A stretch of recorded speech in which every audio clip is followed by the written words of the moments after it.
They finished on top of the ladder.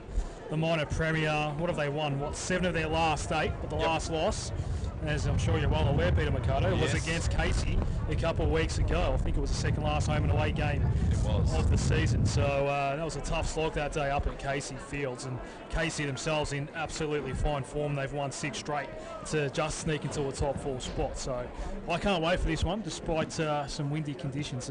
Flags are flapping on this Bayside wing tee. What a surprise! It's windy at Williamstown. Yeah, well, Casey's used to it though. So we know Casey Fields is certainly exposed to the elements as well. So 2 clubs that are very much used to these sorts of conditions. The other game today is at Fortburn Stadium or Northport Oval, and it is Richmond taking on Collingwood.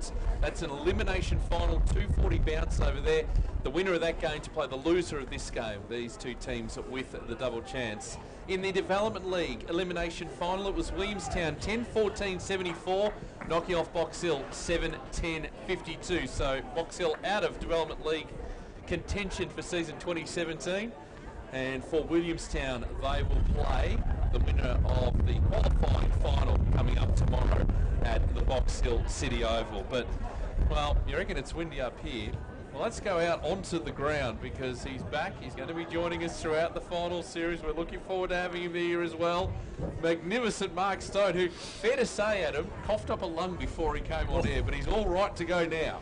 Hello, Stone. Hello, Pierre, Adam. It is great to be back at Burbank Oval, and it is breezy. There's a breeze. I reckon it's a sort of a breeze heading straight in your face into the southern end here at Burbank Oval. Probably a 4 or 5 goal breeze if you use the breeze. Probably watched that game before development. Williamstown got the chocolates there, but they used the breeze beautifully and played well against it. Also, this ground, I've never seen this ground in better condition. They've done a lot of work in the centre square here, and it's a credit to the council and the club to get this ground up to scratch. But it is magnificent, and you know, when you come along the footy and you come along the VFL finals, you see all the regular customers and you know, the people that follow VFL footy. And I just noticed in the centre square before, Nick Meese, the premier ruckman in the competition, had over 1,000 hit-outs this year, which is a great effort from Nick. He's been a sensational servant, obviously the old Bullants, but now Williamstown Footy Club. There was an ex-player, Matty Pearce, premiership player for Williamstown, who was out running just out doing some work from ruck work. So Nick Meese will be a key player in the game today. And you're right, you mentioned that up front about the conditions here at Burbank with the wind, and both Casey and Williamstown both play at grounds where it's affected. So it's going to be a great contest this afternoon. Stoney, if it does get wet throughout the game today, how is it going to hold up, particularly that centre wicket area? Yeah, it's going all right. It's got a lot of sand on it. I'm just walking through it now, and they've done a lot of work, as I said, with the surface in this centre square. They've put a lot of sand on the centre wicket, and it's dry and it's hard, and they've had a cover on it at certain. But it'll be a bit sticky, I suppose, in the centre circle. But apart from that, it'll be in good nick. It certainly will be. Thank you, Stoney. The teams will be coming out onto the ground in just a few moments. Just the finals coming up tomorrow as well. Box Hill will take on Port Melbourne in the other qualifying final. And at Fortburn Stadium or Northport Oval, it will be a big game. It'll be Essendon taking on Footscray. That'll be our game for broadcast tomorrow. 2:30 start on Peter Jackson VFL Live. So looking forward to your company across the final series. And we've got a few sponsors on board too, Adam, for our final series. Holmes Glen, sharing the naming rights sponsorship across the final series. The home of the trades. Apply now for pre-apprenticeships and post-trade qualifications, or sign up your apprentice today, homesglen.edu.au. And Anytime Fitness, you up for the challenge? Dare yourself and join Anytime Fitness today. And we also have a little bit later on Bowls Victoria. Play Bowls Month is coming up in October. So they're on board for the next 4 weeks of finals. Just driving past on the way here, Peter Mikado, the Williamstown Bowls Club up and running, and all decked out in the blue and gold. I think a lot of the local teams around here are in the blue and gold, and known as the Seagull. So it's a real community sort of feel. But yeah, Bowls season just around the corner. I think fair to say the Bowls, if you're at the Bowls Club here at Williamstown, even though they're quite heavy, you want your heaviest bowl, because I reckon if they're just a little bit light, the breeze could actually affect them too. Plenty of grass, Pete, plenty of grass. Stoney, I know you said it's maybe 4 or 5 goals toward the tennis court's end of the ground, but is it swirling a little bit? I feel like for us at the moment, it's probably blowing away from the tennis courts a little bit, which might favour the city end of the ground. It actually, it's sort of like heading straight towards you guys in the stand there. So you're going to the outer, the sort of the Morris side or the outer outer wing is where the direction of the ball come in to get correct straight into goal. So that's the avenue to goal, is at Morris Side Street. Oh, already, this is interesting. We've got Casey's song playing as Williamstown run out onto the ground. Not quite sure the planning on that, but anyway, Williamstown are out there first, and what a team they have and what they've put together this season. Stoney mentioned Nick Meese, 1,000 hit-outs, over 1,000 hit-outs for the season. Yeah. He is the hit-out king. I mean, his fists and his hands be bruised by the end of the season. How tall is he, Peter Mikado? 197 centimetres. So he's not even, because I He noticed gives away height almost every single week. I did notice this. I was watching the game that Casey played against Williamstown a couple of weeks ago, and he had a good day there. I think Mitch King was his main opponent that day. Mitch King comes in at 199, but I did notice Nick Meese, he's not the tallest ruckman. He's a big unit, but he's solid. He's around very, the core. very solid. So, you know, he's Well, he can get that front position, can't he? The old-fashioned type ruckman, Nick Meese. Yeah. He uses his body brilliantly. That's why he's able to get his hand on the ball. You look at some of the names in this lineup here. Benny Cavara, who's having another fantastic season. Surely, Stoney, as a man who knows he's recruiting, surely there are recruiters looking at him at the moment. What's it going to take, Stoney? It's going to take a club. There's probably a recruiter standing up there with you guys, and it's going to take a club that needs a small forward who obviously is good around goals. And you know, it's all about timing. I mean, I could name 10 players in the competition that could be on AFL lists. It's about the time and the place for those players, and Benny's been a very good player for VFL footy for a long time now, so just needs an opportunity. Michael Gibbons, another one on that list. I mean, but look at the experience that they've got, and in talking about standalone teams and they're getting the AFL talent. So this is going to be interesting because Casey's about to run out onto the ground. The Williamstown song. It's opposite day here at Burbank Oval this afternoon. Do you think, Pete, that we're thinking about that Williamstown's home and hose here? Because you look at the Casey team inside, they've got some very good players in that team, that have qualified to play. So, they're not going to be easy beats in this game. No, they're not. But I'm just looking at the Williamstown lineup. You got guys like Adam Marcon in that Ace Cordy, Aaron Sipos in there as well. Tim Curry, Sammy Donnell, Ben Jolly. I mean, they've just got quality all the way through, which is quite impressive for a standalone side, as we're seeing with Port Melbourne. But you're right, Stoney, look at this Casey lineup. There are 14 Melbourne-listed players in today. You've got Angus Brayshaw, Tom Bugg playing today as well, Sam Wiedemann, Billy Stretch. It's a formidable lineup. And the other thing too, Stoney, is they've built up momentum as the season's gone along. They've had a huge run home to the finals. They have, and they're a sort of side that, that under Justin Plapp's been very competitive, and they've been, over the last couple of years, they've been pretty impressive in Melbourne, and obviously the old Casey teams have really come together and forming a nucleus of a very good club. So they're going to give a bit good account of themselves. It's going to be tough down here because it's always hard to win down at this ground. It certainly is. Now, it's interesting, the first time since 2009 they've actually played a final here at Burbank Oval, and you consider the run of success that Williamstown's had over the journey. Seagulls best defence in the competition, giving away just 63 points per game on average, but Casey, top of the league in tackles, averaging 87 tackles per game. Looking at the two results from season 2017, the two sides meeting back in round one at Burbank Oval right here, and it was a 23-point win to Williamstown that day, and as Adam mentioned, a 24-point win for the Casey side at Casey Fields back in round 18 just a couple of weeks ago. So you think it's going to be, looking at the scoring there, that it's going to be a low score, and it's going to be the battle of the defences. Yeah, we look at Williamstown and Peter Fawkes, who I rate highly as a player, and in fact we went after Peter pretty hard when he come back from Fremantle, and Peter German got him across to Williamstown at that point, but he comes back in the side, I think, today, so it's going to be good in for the Williamstown side. He certainly will be. Just 3 times for the season, Casey have scored over 100 points, so they are very much a defensive team, and obviously Williamstown a bit more freewheeling in the way that they operate. They've been over 100 points plenty of times throughout the season. 1, 2, 3, 4, 5, 6, 7, 8, 9, 10, 11, 12 times. Stoney, Jack Hutchins, a major inclusion today for Casey, I reckon, particularly down back. Yeah, he's a key player in their defensive makeup, Adam, and they'll look for him to shut the likes of Donnell down, because Sam Donnell I rate as the best player in this VFL competition. He's a player that of enormous ability, and just his smart through the footy is pretty good. We've got Ben Jolly coming to obviously the evergreen Ben Jolly. Will this be his last season? Obviously, as Pete mentioned, his milestone a couple of weeks ago, and waiting for the Casey skipper to come on to toss the coin, boys. Jack Hutchins won't be too far away. So good crowd in too. So we've got to say they've come in the pre-sale this season for the finals. I think it'll be an absolute winner for the VFL competition. Let's get the toss of the coin, Stoney, in the middle of the ground with you.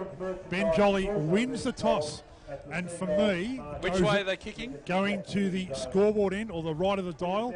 And for me, that's sort of against the breeze in this first quarter, but we know they can score at both ends of the ground. Absolutely. Peter Jackson, VFL Live, as the team's getting into their final preparations here. We're here for Holmesglen, the home of the trades. Apply now for pre-apprenticeships and post-trade qualifications, or sign up your apprentice today, homesglen.edu.au. And Anytime Fitness, are you up for the challenge? Do it yourself and join Anytime Fitness today.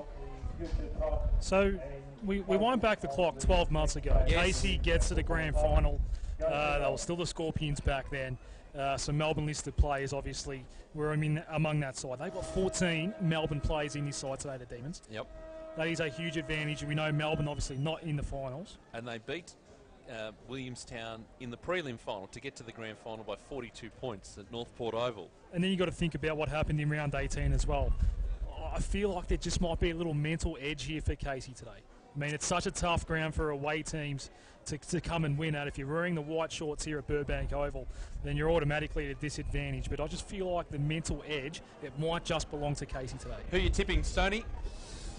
Williamstown. Okay. Homegrown advantage, Tony? Yeah, I just think that they'll really play this ground pretty well. Adam? Oh, I'm sticking with Williamstown. They are the minor premiers. They've won 7 of their last 8 and very tough to beat here. Casey will give them one hell of a fight.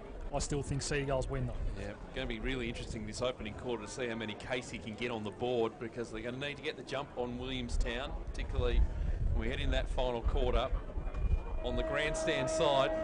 It's going to be interesting. We've got the Holmesglen scoreboard for you this afternoon here on Peter Jackson VFL Live. Holmesglen and Anytime Fitness bringing you the coverage this afternoon. It's going to be a good day for footy. We get some of the matchups here. Bit of push and shove going on already. Jay Kennedy Harris, I think, going to work with Jack Charleston. He's going to pick up Tom Bugg. We'll find out shortly. It might be Jake Reiser. Looks at it at the moment. But here we go, the finals. I love the game. Peter Jackson VFL Final Series is underway from Burbank Oval. It's Williamstown taking on the Casey Demons. Jake Spencer in ruck against Nick Meese. He got 32 hit-outs himself last week. It was a Saturday night game against Werribee. We are underway, finals footy. And the ball gets hacked towards half forward here for Williamstown. Donnell overran it though, and a couple of Demons over the top of it. Wagner didn't see the pressure coming, got tackled off the ball. There is a free kick though. He never really had it. And it is going to go the Casey Demons' way. Yep, we'll keep an eye on some of these matchups this afternoon, Adam. Short kick. Trengove takes the mark at half-back for the Demons. He chooses to go long up the line. Bug coming in. Now, free kick's been picked out. It will go the way of the Demons. Didn't quite see what it was for, because it's happening slightly off that contest. Anyway, the kick going inside 50. It's a deep ball. Greiser there to meet it. Got 2 Demons in front of him. Handball across. It ends up with Fawkes. Tackled by Bug. Got the handball away. And good work. The ball over the line. We'll have it thrown in about 5 metres around from the Casey goal. No score yet on the Holmesglen scoreboard. You can already see that Casey, what they're going to do is put pressure on the ball carrier, and that's what they're being renowned for this season. So that throw in may have just held up in the breeze a little bit. Meese got there first, got it to Greiser, and now Jolly with the hand pass to Gibbons. Left foot down the line. That's going to be effective. So they're out of danger here, and Donnell has the ball for the Seagulls. Left half back. There is a switch available. Charleston was asking for it, but Donnell wants to go longer instead. Outer wing, centre wing. Jolly, we'll see it go out of play. Kilty was near it. And a boundary throw in. It's on the Morris Street wing. So no score yet on the Holmes Glen scoreboard here. The winner straight to the prelim final. They get a week off. The loser has to play the winner of today's other game. We'll have scores from that from Port Melbourne as it goes on. I think it starts in about a half hour from now. Half forward here for Williamstown, and it's on ground level and not going anywhere. Ball up just on the outskirts of 50. One player in particular I've just noticed early, just getting his hands on the ball, just isn't sticking it. Michael Gibbons, just watch his speed around the ball. He's an enormous accumulator of the footy. Nick Meese getting the tap down as per usual. Coming through there nicely was Brayshaw for Casey, trying to get the ball into space. The boundary line is where the destination ends up, and we're going to have it thrown in. Half forward here for Williamstown. Singh, Tippett and Fawkes, the backline players, important player to defensive part of Williamstown. Meese is going to get the ruck contest all to himself. Maynard dragged down in the tackle though for Casey. Ball eventually released. No one going to get clear of this. Eventually it spills free as it heads again into the path of Maynard. Got a couple of early possessions for the Demons, and they might get some run going across centre wing. They do. Bug runs onto it, runs to half forward, kick inside 50. It's a low ball. Singh there with the double fister, heading towards the line. It might stay in. Kennedy Harris couldn't keep it in. And we'll have it thrown in 20 metres around from the Casey goal. No scorers yet. Early stages of this one. On the Holmes Glen scoreboard, Melbourne's home of hands-on sports courses with unbelievable internships. Choose to study sport business, sport development or sport media. Apply now for 2018. Another game today is at Port Melbourne. Richmond taking on Collingwood, traditional rivals, as Jolly clears the ball out, and out the back here it's Ace Cordy. Hand pass a bit too hot for Gibbons. Had to go back into the chaos. Denell, hand pass out, and now Cordy gets it moving. They are out of danger here, Williamstown, and it's Sipos who sends it deep, and this will be the first goal of the game. Out the back, it's Mark-on, and the Gulls strike first. 1 straight 6-0 on the Holmes Glen scoreboard. See that then, and Mark-on kept running forward. He knew that he's backed his Williamstown player to get the football, kept running towards goal, the ball coming long, and that's a set play. Adam Mark-on the end of it, comes off the ground at the moment. He's kicked the goal, and a good start for the Gulls. Certainly is. I think we've lost the time clock here. We have the clocks a bit on the blink, about 4 minutes into this opening quarter. Graham Crocker sitting next to you. Our coverage today brought to you by Holmes Glen, the home of the trades. Apply now for pre-apprenticeships and post-trade qualification, or sign up your apprentice today, homesglen.edu.au. And Anytime Fitness, you up for the challenge? Dare yourself and join Anytime Fitness today. There's the ball back in the middle. No in a hurry, up and under sort of stuff, and ball in Casey hands. There's Stretch going to kick inside the 50. Coming out to meet it nicely is Sam Wiedemann. And he'll line up and have the shot 48 metres out, pretty much directly in front. Good play, young Sam, and got out in front, took it above his head, and shot on goal. He's kicked 14 goals in his 12 games today so far this season. Bit off the ball down there with Charleston. I expect a little bit of niggle sort of stuff. But in comes Sam Wiedemann. This will give us a good indication of the breeze. From 48. And he's missed it. And it's out to the right. First score for Casey on the Holmes Glen scoreboard. They're 1 behind. Williamstown 1 straight 6. So long kick in. Dorgan wasting no time. He'll go towards Stoney, toward the bayside wing. It came off hands, and at ground level Stretch got his hand pass out. Demons back inside 50, and it's Bailey Fritsch that takes the mark on the 45-degree angle. Will probably kick it also from 45 out. There's a man down right next to him too here. Right next to him, I think it's Munro. It is. Leading goal kicker in the for the Casey team. 36 goals for the season from his 17 games. He kicked 3 goals last week against Werribee. Like he's got some sort of hip problem or back problem. So Wiedemann missed moments ago. That was directly in front. We've probably got the same distance here, but now a bit of an angle.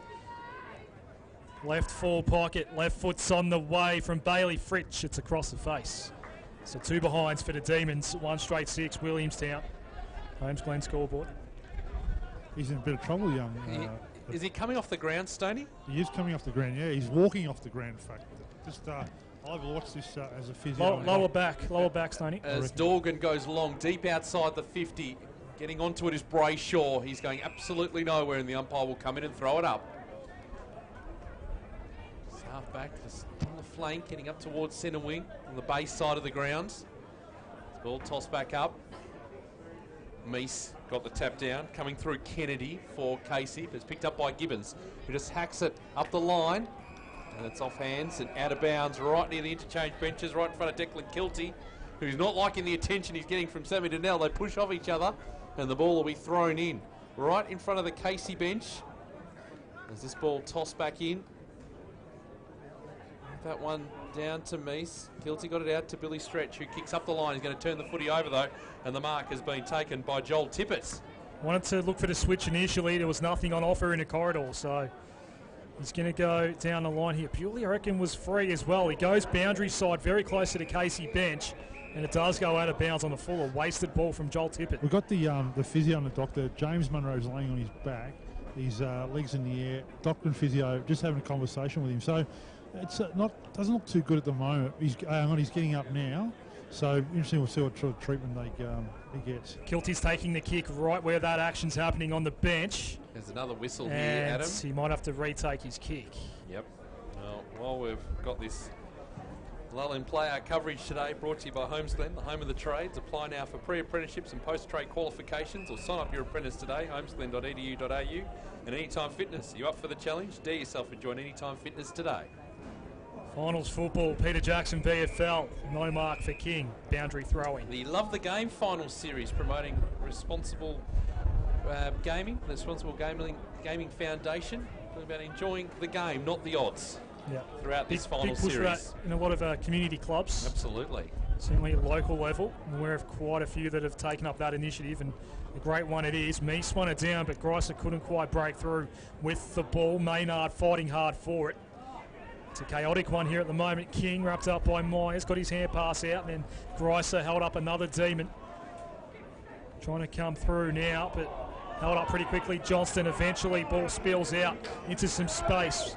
Hashtag we stand alone in the pocket here. That's where this is all happening. Finally a stoppage.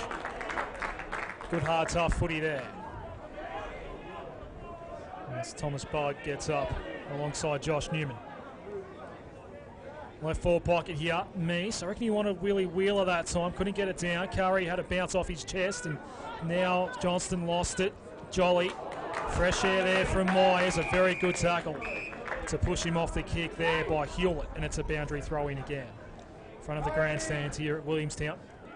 The flags where you are, Stoney, they're blowing directly across the ground out into the bay. Looked to have dropped off a bit too. Just as you say that, though, our FX Mike's just picked up another gust. Boundary throw in. It's a 4-point game here in favour of Williamstown. They've got the only goal of the game. That belongs to Adam Markon. And now Mitch Gents wrapped up another stoppage. I reckon Williamstown if they can block and stop and have that many stoppages that Meese gets his hand in the footy, they're going to stop them kicking goals with this breeze. Agree with you. We'll get an update on Munro in just a moment as Morris trying to create a contest here for Casey. It does eventually spill free. The high ball from Collis is going to be turned over inside 50. It's a Williamstown ball. It's Greiser who's got it. Now, short is Singh, still inside defensive injury, so he decides to go for a run across the ground, and now the kick dangerous outside the 50, but it came out all right. There's the first kick for the final series. It goes to Gibbons, who takes a good mark. His kick going long, and that worked out okay too. Working there is Schultz. He goes inside the 50, and Donnell takes it. Maybe a bit too far out to score with the breeze. He's going to kick from 52 metres out. Now, he can kick this. He puts this to the left-hand goalpost. Or he can get the journey here. He's just got to get it. He's looking for a handball there. Nick Singh was driving by. That's not going to happen. But I reckon if he... No. Bewley is going to be the man. He goes from 55 out. It's going across the face of goal. No one can take the mark. It's in a dangerous position. Plenty of numbers around the footy. Markon found some space. Handball to the top of the goal square. A big mass of players. Numbers there. Well done, Morris, through the chain of handballs. Now it's picked up nicely by Wagner. He's going to find himself in a bit of trouble. How far did he go? Too far. Too far in the end. He's given away the free kick. And so, a shot at goal coming up. And let's see what Sammy Donnell can do this time. He'll line up on the angle. Left-hand goalpost, Pete. He can get the journey here. It's probably about 40, is it? And he'll kick from just inside the 50. I reckon the breeze might aid him here, Stoney. Yeah, if he goes left-hand, he can make it come back. Sammy Donnell, 25 goals in his 17 games for season 2017. What a player he's been for the Williamstown Football Club. Steps inside the 50. He puts the ball up high. Is it drifting back? Not enough. One behind. 1-1-7. Plays two behinds. Williamstown leading Casey. We've gone about 12 minutes in this opening quarter on the Homestead scoreboard. Melbourne's home of hands-on sports courses with unbelievable internships. Choose to study sport business, sport development or sport media. Apply now for 2018. Trengove went toward the Morris Street side of the grounds, almost got picked off by Donnell, but he won a free kick anyway. So the Seagulls go long and deep again. And it's in the hands here. Mark on nearly got the handball from Chisari. Good tackle there from Stretch. Now Jolly. They're trying to find some space here to Seagulls. Johnston, he gets held up, ground level. Chisari, he gets put down. Ball up. So James Munro is now working with the doctor and the physio, trying to free up the back. So they've got a bit of a concern about his back, just trying to get it seizing up a bit at the moment. Neither ruckman got that one down. Now Gibbons has to go over his shoulder. It's a very high ball. I think it'll be 15. Cordy was the man under it. Now Cavara with the sharking ball. Got his hand pass out, and the Gulls go with the switching pass. 2 bites of the cherry for Schultz. Locals wanted the mark paid. I think he wanted to play on. Perhaps it wasn't paid in the end. Johnston, desperate handball out. And the Demons will get out of danger now, though the kick is not great, and Forks takes the mark. Switch. Gibbons still inside the square. So they go deep again. The lead's on offer. And it's effective. Gibbons hits his target. And the Seagulls can have another shot on goal. They're well coached. They're well drilled. They just wait for opportunities, and they know their game and know each other so well that they got another shot on goal here. All eyes on Lee Masters. 23 goals this season. Got one last week against Footscray. Talk about the spread of goal kickers for this season. A couple of standouts there, but very even across the forward line for Williamstown. About 46 metres out. It might be tracking across the face. It is. Another blemish. 1-2-8 Williamstown. Casey 2 behinds. We've got the score clock, game clock back up and running. Almost 10 gone on the home plan scoreboard. But it's going to be a bit 4 minutes ahead of that too. Oh, okay. Because they started I'll late. ignore that then, Peter. As Jay Kennedy Harris gets on the end of it. Here at defensive 50 for Casey. A long ball. Oh, big grab from Fritsch. He climbed high over Singh and took the mark. One for the highlight reel. There's the kick going across the ground into the path of Johnston. He had to take it on the half volley. It spills free. Working through Bramble, the 23rd player today for Williamstown. Takes a bounce up centre wing. And his kick is good. He finds Donnell as they look to settle again. The kick over the top is good. And Bramble, did he catch it in time? He did, right near the boundary line at half forward. His kick, well, it's not the greatest. It's a floating ball going inside the 50. It's going to be mopped up here. Collis, 23rd player for Casey. And his kick was a bit skew-if, but it worked out okay, and Trengove takes the mark. He's right at the last line of defence. His kick is short. His kick is good. Billy Stretch takes the mark. Wants some options to come at him. He's going to send it, sort of a medium sort of kick down the line. Hewlett had one hand to work with against Forks and gets the free kick. So I reckon Williamstown dominating forward half here at the moment. Casey have had a couple of chances at goal. They've only got 2 behinds on the Holmes Glen scoreboard so far. High kick from Hewlett. In toward the hot spot. Schultz is out the back, got a hand pass off and just pushed off his kick there, Newman. This one needs to be mopped up here inside defensive 50. Chisari, Newman. Seagulls out of danger, but it's coming back. He's put it straight down the throat of Hutchins. It bounced off his chest and then just ran into the tackler in Sipos. Lucky he had help. Up towards half forward, a rush ball. This is a chaotic one for Casey. It is a turnover eventually. Masters, Newman, down the line again. It's all red and blue, but the bounce did not favour Jet. Out the back, it's Kennedy Harris. Sand pass to Kilty. Hutchins, he'll put it onto the boot. The skipper sends it deep. Wiedemann's got the sit. One bite, no mark taken. Off hands, who's available at ground level? Chance here for Scott, left it for a teammate. Kick was smothered as it was about to go inside 50. Maynard overran the ball. Kennedy's over the top of it. Finals footy at its best. Push in the back, and a free kick will go Casey's way. It goes to Ben Kennedy, who's 55 from goal. He's just going to chip the ball up nice and high. Fritsch has got the set. He couldn't take the mark. Plenty of numbers around here for Williamstown. Picking up Gricer, was tackled. Running it over the line is Johnston, and we'll have it thrown in 15 metres around from the Casey goal. The Homestead scoreboard 117 Williamstown. Casey Demons 2 behinds. We've played 16 minutes in this opening quarter. There's the ball to be tossed back in. Let's go at it. Meese went without it in the end, trying to come through. Dorgan just hacked it on the boot. This is a high ball right up to the 50, defensive 50 that is. Flying high there was Trengove. He couldn't get a handle on it. It's like a rolling maul there at the moment, a stoppage, and the umpire will come in and throw the ball up. Just waste time for the Williamstown boys, just waste as much time as you can. Peter Jackson, VFL Live, the Love the Game final series, the qualifying final.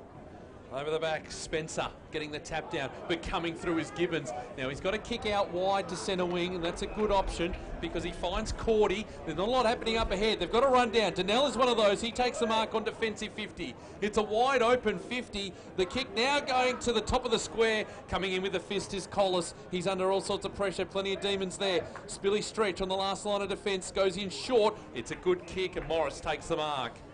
So deep inside defensive 50, Ed Morris just slowing the tempo down. Short pass for Spencer is okay, and he'll go for Jay Kennedy Harris. A couple of the Melbourne listed players combining. So Kennedy Harris on the outskirts of defensive 50. Had to get around Singh up towards half forward. Dorgan, is he giving away a free kick here? He has. Free kick, Casey. Advantage paid, and it's Thomas Bugg. Left foot ball. Goal. Casey get on the board, and they're in front. 1-2-8 the Demons, the Seagulls 1-1-7 on the Holmes Glen scoreboard. Classy player, Tommy Bugg, and he knew where the ball was going and ran to the right spot. That's what the difference is. The players that just can see the play unfolding in front of them, and good kick at goal.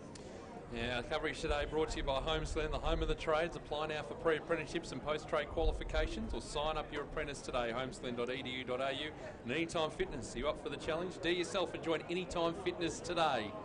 On the Homestead scoreboard, 14 and a half gone, 1-2-8. Casey, Williamstown, 1-1-7.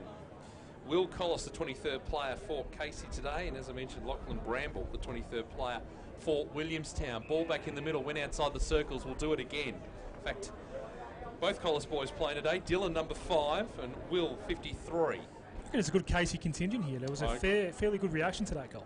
I think so. A few Melbourne supporters disappointed. Imagine, as Meese just decided to go with the legs into his opposite number. Is this ball going up nice and high back in the centre circles? It's going nowhere. Now it ends up with Brayshaw, who gets a bit of run through the centre square. His kick going inside 50. It's a deep ball. Coming out to meet it there was Fritsch. Couldn't pick it up. Singh does though, and he goes wide. This ball heading towards the boundary. That is a hell of a slips catch. Or is it out on the full? No, it was actually Schultz. He actually touched it before and took it over. So well done, young Schultz. You sure, Stoney? Yeah, absolutely. That looked like one of those ones was either a mark or on the full. No, 2 touches. Okay. This ball tossed back in. Meese getting the tap down. Ball just again players around it. We're in the best spot, Stoney, so. And we'll have it thrown up on centre wing. Right. Trust the 1-2-8 playing 1-1-7. Peter Jackson, VFL Live today. The Love the Game final series as the ball's tossed back up.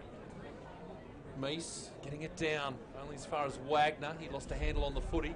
Ball heading towards the boundary line. It's being kept in. Trying to get onto it is Kennedy. He's taken over the line, and we'll have it thrown in again. Right in front of where James Munro's getting some tape applied to his back. They've got concerns about it. They want to try and free him up, get him back on the ground. Yeah, so that happened in the opening minutes of the game. Boundary throw in, Meese got in front of King that time, and Wheeler gets a very high ball, very vertical, not much horizontal about that one, and in the end, it's a Casey ball. There is a free kick though, high contact. Don't argue. It's coming back. Williamstown's way for Schultz.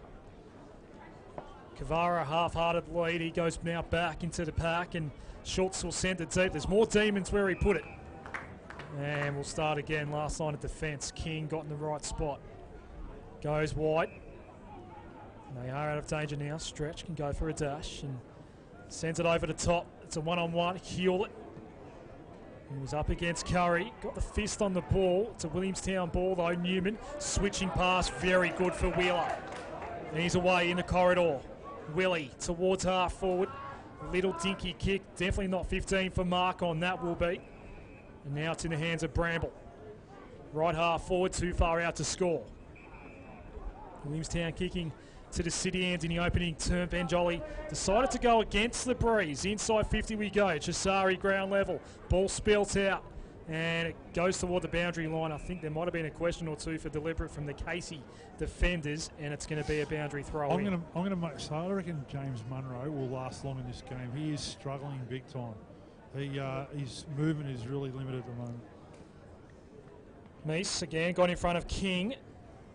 Quick, hurried chaos ball to clear it out.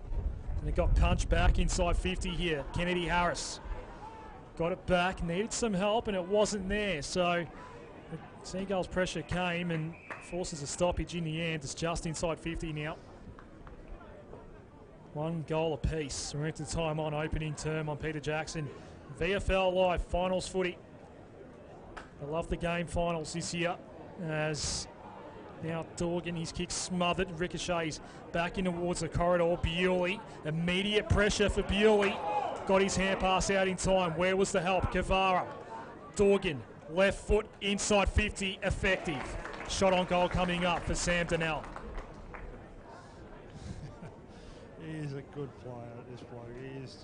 He just knows where the ball's going to be. And I think he's had 2 or 3, 4 shots on goal. And he's really good at getting free, isn't he? Yeah, he reads the play well and just knows where to go and just reads the play really well. He's got to mark him pretty tightly as Williamstown just about clear their bench, and the skipper among those is sneaking back out onto the ground. Gibbons and Sipos the others. 3 very good players, as is this man.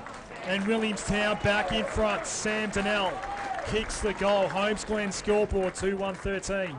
Plays a 1-2-8. It's Williamstown over Casey. And Holmes Glen, Melbourne's home of hands-on sports courses with unbelievable internships. Choose to study sport business, sport development or sport media. Apply now for 2018. And that was a great kick from Sammy Donnell. And Williamstown, well, they're getting the better of this quarter as we tick down towards quarter time. We've had 25 minutes. And it's 13 playing 8. Casey with the breeze notionally in this quarter. Back in the middle. And give that tap down. And the Casey ball, Willie Wheeler ran into his own teammate Chisari, got back up again. Working there, Kavara. Off to Wheeler at half forward, who just goes off the ground. Hutchins come out to meet it. He was brought down the tackle, eventually coughed up the footy. They pile in on top, and the umpire will throw it up. Could have been a mark there for Hutchins. I would have paid that, but anyway. Inside 50. Peter Jackson, VFL Live. I love the game final series. Meese getting the tap down. Brayshaw going around his body. A high ball. Was this 15? Yes, the whistles. Newman took the mark for Williamstown. And he'll line up here and have a shot, you would think, as Greiser just sort of driving by. From outside the 50. Left-hand post. Let's see what he can do here. There's the kick. Well, I think he tried to get it there. Anyway, didn't make the distance. Brayshaw again. Down the tackle. Right near the line. This across the face from Myers. Goes from one side of the ground to the other. And we'll have it thrown in. 15 metres around from the Williamstown goal. Homestead scoreboard 2-1-13 playing 1-2-8. We've gone 21 minutes in, or actually 25 minutes into this opening quarter. And certainly Williamstown, some of the scoring of Casey, they're not a big scoring side anyway. Meese, first grab, then going back in for the second. Wrapped up, umpire will throw it up again. The ice cream man's out there this afternoon. The ice cream man is out there, Stoney. I was wondering when you were going to make that connection. And the bouncy thing on the ropes, I like that. I might have to go and have a crack at that. I just would be worried about that. You frighten the kiddies. Ball coming out. Brayshaw going around his body for Casey. Outside defensive 50. High ball. Wiedemann trying to get hands to it. Couldn't do so. Now a chance for Williamstown back inside 50. The kick from Dorgan is a long one. It goes over the head of Cordy. It's going to be a goal. It is. And it's a little man, Benny Cavaro, who kicks it. Ran into the goal square. Fell fortuitously for him. And he puts another one on the board. 3-1-19, playing 1-2-8. 26 gone in this opening quarter on the Homesglen scoreboard. Our coverage today for Homesglen, the home of the trades. Apply now for pre-apprenticeships and post-trade qualifications, or sign up your apprentice today, homesglen.edu.au. And Anytime Fitness, are you up for the challenge? Dare yourself and join Anytime Fitness today. And that's his bread and butter. You mentioned before the game, Adam, about Benny Cavara. That's what he does, and that's what he's good at, and that's why he's down there. Kick those sort of goals off the top of the pack, and he's the crummer, and 3 for 6 points. Stoney, the next stoppage, I need you to expand on the bouncy thing, please, if you can. Back in the middle. Very good start for Williamstown. Meese got it down to the wrong man. Kennedy Harris hacked it forward. Curry met it hard and crashed through the pack and kicked it back in toward the middle of Burbank Oval. It's picked up by Kennedy. Has to get around some tacklers. Did. Needed help and it was there. Morris inside 50. Curry's in the right spot. Williamstown get it back. Big set of hands on him. Done some good things so far today. He's up against King that time. Sends it down the line here. And again, more Demons and Seagulls in that contest. It bounced nicely here for Gents. Got him board to Spencer. Long range handball back. And this is Trengove. Short to his Melbourne teammate Angus Brayshaw. In the headgear, easy to spot. Inside 50, top of the square. Fritsch almost took the mark, top of the square. Was he clipped high? No. Bug, under pressure. ZJ, hand pass out. Finally a shot on goal. And finally, Casey's second. There's your quick reply, and the Demons have got their second goal of the game. Morris, the goal kicker. Both sides, when they get the ball on the outside, can really hurt you, and Casey liked that game. They get them on the outside, those Kennedy Harris type players, the smaller players, the Bugs of the Casey Demons, they really cut you up a lot. So that's what they're trying to do. Williamstown trying to shut the game down against the Breeze. Homestead scoreboard 3-1-19 Williamstown. Casey 2-2-14. Important goals we tick down towards quarter time. Homestead, Melbourne's home of hands-on sports courses with unbelievable internships. Choose to study sport business, sport development or sport media. Apply now for 2018 here on Peter Jackson VFL Live. Working in the middle of the ground, but going without the footy for Casey. Meese has got to lay the tackle on Kennedy Harris. He's 360'd, and that's holding the footy. Good tackle by the big ruckman. Into the square defensive side for Williamstown. Handball across to Newman, who goes across the ground with a kick. And that's a sharp mark under all sorts of pressure taken by Curry. We've seen a couple of those in the last couple of minutes. He's at half back on the base side for Williamstown. His kick going up the line. The fist coming in there from Hutchins, but it falls to Willie Wheeler for Williamstown. His kick up to half forward is effective. It finds Cavara. Too far out to score. So he's just going to go with a little shorty ball. Dangerous. Hutchins was coming in. W squared, W squared. Willie Wheeler takes it right near the boundary line and right on the quarter time siren. Now he's 50 out, right? He's right on the paint, right? It'll take his absolute best, you would think. Although the breeze has died down slightly. Yeah, it has, but he's kicking into the breeze. Gone for the top. He's gone for the barrel. Let's see. Saw some of those last night. He goes from 55 and doesn't hit it at all. Actually kicked it to Lachlan Bramble, who was about 40 metres from goal. Didn't get onto that at all. And that is quarter time here on the Homesglen scoreboard. And it is Williamstown 3 goals, 1-19. And they're leading the Casey Demons 2-14. The goal kickers to quarter time. All singles across the board for Williamstown. Cavara with 1, Donnell with 1, and Marcon with 1. And for Casey, Ed Morris and Tom Bug, their goal kickers. So 3-1-19 playing 2-2-14. And well, the team's getting into their huddles. As I mentioned, a brilliant big crowd here at Williamstown this afternoon. Don't forget, in 10 minutes' time will be the bounce of the ball for Richmond and Collingwood in the Peter Jackson VFL. I love the game final series. We'll have score updates from Northport Oval throughout the afternoon. We'll take a break, find out what the coaches had to say in the huddles with Stoney, and the second quarter action coming up next on Peter Jackson VFL Live. Look at that guy in the slim cut suit. Great look. She's giving me the look. Oh my God, he looked at me. He's coming this way. Hi there. Hi. Nice suit. Mind if I... You can touch it.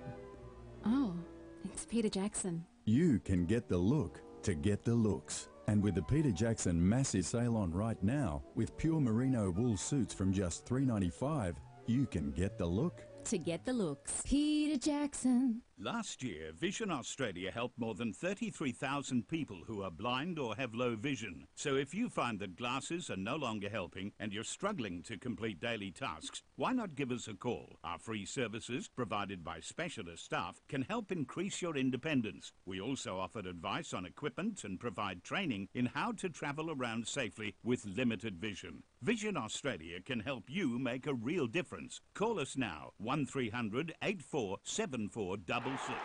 Love your sport? Then you'll love SEN. 1-2, Jamie Wick up first. Craig Lowndes And second. you'll find it on digital radio. Simply scroll to SEN, Melbourne's home of sport. The Red Time Sport iPhone app is here and ready to download. The app allows you to listen to the different sports BPM Media broadcasts wherever you are in the world, including VFL and TAC Cup radio and a whole lot more. You can interact with the commentary team in real time via the Red Time Sport iPhone app feedback and social networking buttons. Plus check out upcoming broadcasts. Catch up with the latest sports headlines from around the world via the Sports News button. The Red Time Sport iPhone app. Download it from the iTunes store today. Visit bpmmedia.com.au for more details. Look at that guy in the slim cut suit. Great look. She's giving me the look. Oh my God, he looked at me. He's coming this way. Hi there. Hi. Nice suit. Mind if I... You can touch it. Oh, it's Peter Jackson. You can get the look to get the looks. And with the Peter Jackson massive sale on right now, with pure merino wool suits from just $3.95, you can get the look to get the looks. Peter Jackson. Tomorrow afternoon, the Love the Game final series continues at Northport Oval with the elimination final between Essendon and Footscray, and Peter Jackson VFL Live will be there. That's tomorrow afternoon from 2:30 live on 1116 SEN, Aussie Digital Radio, the Red Time Sport iPhone app and vfl.com.au. Peter Jackson, VFL Live, online, on digital radio and the Red Time Sport iPhone app. And it is quarter time here at Burbank Oval, and it's 3-2-20, the home side, Williamstown, leading the Casey Demons 2-2-14. Peter Mikado, Adam Sarakoglu and Mark Stone with you. We'll get down to Stoney in a few moments to find out what's being said in the huddles. We're about 7 minutes away from the elimination final getting underway at Fort Burns Stadium or Northport Oval. And it will be Richmond taking on Collingwood. The winner of that game to play the loser of this one next weekend. And looking forward to that. It's a Love the Game final series that continues here on Peter Jackson VFL Live. And bring it to you for Homesglen, the home of the trades. Apply now for pre-apprenticeships and post-trade qualification. Or sign up your apprentice today, homesglen.edu.au. And Anytime Fitness. Are you up for the challenge? Dare yourself and join Anytime Fitness today. So, the way things stand, it was a fairly even quarter of football, but with the way that the breeze is, it was favouring Casey's end of the ground in that opening quarter. You'd have to give the points to Williamstown. Yeah, and I will give the points to Williamstown. I'll give them 6, in fact. That's their lead at the moment. But we go to actually 3-2-20. We missed a point there along the way. Okay. I've got a 6 point. Yep, 3-2-20 playing 2-2-14. For mine, it's a very even sort of a game, but the standard cream's risen to the top here, I feel like it. You know, this game's a real fast sort of game despite the conditions. It's slick. We're seeing good skills, I believe. I believe anyway. I reckon we're seeing some pretty good foot skills so far in this game, but when it does get tight as well, we're seeing some very good tackling as well. I know that Casey's tackling numbers, as you alluded to pre-game, have been very, very good this year. So I believe we're seeing a wonderful finals game so far here today. Two clubs that you can see why they ended up in the top 4 this year.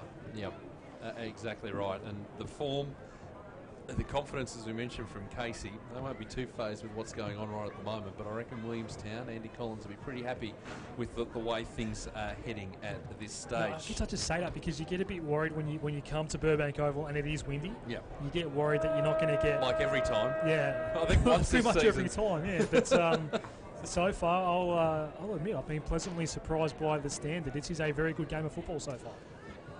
So we'll get to Stoney in a moment when the huddles break up. But tomorrow our game, the Love the Game final series continues. We'll be there for Essendon and Footscray from Northport Oval. Looking forward to that one. And we'll have both semi-finals, the prelims and the grand final all the way through here on Peter Jackson VFL Live on Aussie Digital Radio. Tomorrow we'll be on 1116 SEN for some extended coverage. And, of course, all the way through to Etihad Stadium in a couple of weeks' time. So the Casey huddle, still in the Casey huddle, Stoney. I'm just standing outside, just waiting for Justin Platt to finish his address. So as soon as I get him out, I'll All right. in for a couple. Whispering Mark Stone around the huddle at the moment. As soon as you get him, just jump in over the top. But this quarter coming up for Bowls Victoria. Bowls Victoria play Bowls month in October. Right. More details at bowlsvic.org.au. Boys, Plappy, happy with that first quarter. Just they got a bit more. They stopped the game a lot. Yeah, look, they got a couple of easy goals out the back. I think there was a little bit of nervousness about what we were doing, but look, we're in the game, mate. And you can see that you can score up their top end. So we'll adjust a few things this quarter. I liked how they got back playing that last little bit, but certainly it's not going to be a high-scoring game. But the game's going to be a big contest, and we will look forward to it. So thanks, mate. Well done. Thank you, Stoney, there. Just Bowls Victoria. Bowls Victoria's Play Bowls month in October. More details at bowlsvic.org.au. Just click on the Play Bowls month icon for a list of come and try bowls activities at a club near you. So they're looking after this second quarter for us. As 2-2-14, the Casey Demons. Williamstown with the breeze in this quarter, 3-2-20. Now, an update, Stoney, on James Munro. Yeah, well, just a quick one. Andy Collins was quite happy with that quarter because of the stoppage, and that's what he wanted them to do in that first quarter. James Munro is on the boundary line. He's trying to do some run-throughs, but he's still struggling with moving the back. So he's had some tape applied, but he's trying to free that back up. So not sure what's going to happen here, boys, with that James Munro. All right, well, we'll see. Is everyone getting into position for this second quarter? It's a one-goal ball game. As everyone, the spectators making their way off the ground, and there's plenty of them too. It's a great atmosphere here at Burbank Oval, as we've seen throughout season 2017 of the Peter Jackson VFL. So we wait for the umpire to hold the ball aloft, the siren to go. Here we go. The VFL snout, Paul Amy in the crowd. Yes. Yeah, it's just to our left here. Second term underway. And Spencer up against Meese. Just bounced into his lap there, Meese, and he hacked it towards half forward, but an unkind bounce here for Masters. Morris put into the deck by Sipos, holding the ball and a free kick for the Seagulls. As that standing, got the best scribe of the VFL to my left and the best caller to my right. Surrounded by VFL media greatness. Who are we? I'm just looking under the table here. We said. Don't be shy, Pete. Nudges at Port Melbourne, I think. don't you start. There's a shot on goal coming up here for Sipos. He's going to back himself from beyond 50. High right foot ball. It goes all the way. That's the way to start a second term. 4-2-26 to 2-2-14 on the Holmes Glen scoreboard. That is a big bomb. He does these freakish things, Aaron Sipos. I was here watching a game. I think it was the last game we were here, and I was really impressed by his marking. And he sort of doesn't have to get many possessions to be a dangerous player. Get 10, 11, 12 possessions. He'll kick you 3 or 4 goals, and that was a beauty outside 50. And with the breeze, a good start for the Seagulls. That was on the Holmes Glen scoreboard. Melbourne's home of hands-on sports courses with unbelievable internships. Choose to study sport business, sport development, or sport media. Apply now for 2018. 4-2-26 playing 2-2-14 as Meese getting the tap down. Coming through there is Willie Wheeler, tackled by Stretch of Casey. Ball going nowhere in a hurry, and the umpire will throw it up inside the centre square. Have you gone with W squared much this year? Plenty of times. Okay. And he's gotten plenty of it too. There's the ball tossed up. Spencer just taken off the footy. Working there was Myers. Lost a handle on it as ball going up to centre half forward for Casey, but the relieving mark taken by Brett Bewley of the Seagulls, who looks to go wide into the path here as Schultz did well under pressure from Will Collis, the 23rd player of Casey, and Schultz took the mark. Centre wing, expensive Holmes side of the ground as the kick goes up high. One for the Flyers over the back there. Cordy couldn't take the mark. It's right near the boundary line. As Masters, underground handball, back out. Now the kick going out of bounds on the full. It'll be a turnover. Oh, you know that it was just Ben Jolly putting the ball out on the full. I'll talk about the bouncy things later, Adam. Just want to talk about the houses on the other side in Morris Street. Maybe we can call a game from the balcony up there one day. Well, when you can afford to live there, we'll come over and we'll call the game from there. It's Mitch Gent in the back pocket who's got the free kick. By the way, I was a big fan of Whispering Stoney as well. In that quarter-time huddle. I want to see more of that. 3/4 time if we can, Stoney. Toward the wing, out of sight, Bryzer, Singh. wayward handball, nowhere near Banjoli. Boundary throw-in. Now, I'll talk about those bouncy things. So you can imagine being tied in a harness on ropes and bouncing up and down, just like freewheeling. I think it's a magnificent... Sort of trapeze, is that? Sort of, yeah, very good, Adam. Well done. That's the one we're looking for. Yeah. We're getting donuts from the entire call team, I think, but trapeze was what we were looking for. Holding the ball and a free kick to go Casey's way. Centre wing. And it's going to be claimed by Billy Stretch. He's got a man out wide. And that's Johnston. Next kick, he's a bit too hot there, and Willie Wheeler got back there for Williamstown. Hand pass to Jolly, over to shoulder. Sipos claims the ball, still in play, and a high ball towards half forward. Now Cordy has the height advantage on Brayshaw, didn't take the mark. Here's Angus Brayshaw, clever handball to Wagner, and the Demons out of danger. Little left foot down the line, but it's a bad kick. Getting in the hole was Dorgan. No, it wasn't the greatest of kicks, it was a tumbling ball. Did not hit that well at all, Adam. So Dorgan up towards half forward. Bewley's got two to beat here. One arm of the ball in the end. Wagner collided with a teammate. Still had the ball though. Just popped out there. Bewley got it back. Now Greiser sends it long and deep to Nell. Not going to get to it. One bounce and over the line. Left forward pocket. We have a boundary throw in. Williamstown 4-2-26. Casey 2-2-14. Winner on their way to a prelim. On the Homesland scoreboard. There's the ball to be tossed back in. 10 metres around from the Williamstown goal. We're in front of our commentary position today. Spencer getting the tap down. The clearance by Stretch around the corner is going to be turned over, and Schultz has the mark. I like this young boy. He's a Western Jet player, and he's been a good addition this year to the Williamstown side. Slightly more than the 45, and he'll be kicking from just inside the 50. He gets out to his position. He's going to start from the boundary line and come in a straight line, which you can do from this particular side of the grounds. Lachlan Schultz, 29 goals in 15 games. This low balls are coming back. Oh, yeah! Yes, it is. First for the afternoon for Lachlan Schultz. 5-2-32 plays 2-2-14. Williamstown leading Casey. We've played 5.5 in this second quarter. This quarter with Peter Jackson VFL Live for Bowls Victoria. Bowls Victoria's Play Bowls Month in October. More details at bowlsvic.org.au.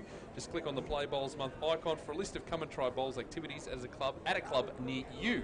It's those younger players, the Schultz, Singh, Cordy, Dorgan, Greiser, those players who have come in as sort of like the bottom 6 players in the team in Williamstown, who are the ones that have added strength to this team already, which is great. We're keeping an eye on Fort Burns Stadium. That game underway between the Tigers of the Richmond variety and the Magpies. A clearance here for Johnston, and Casey goes inside 50. Suddenly, they need a goal in this second term, which is only 6 minutes old. Ball up at the top of 50.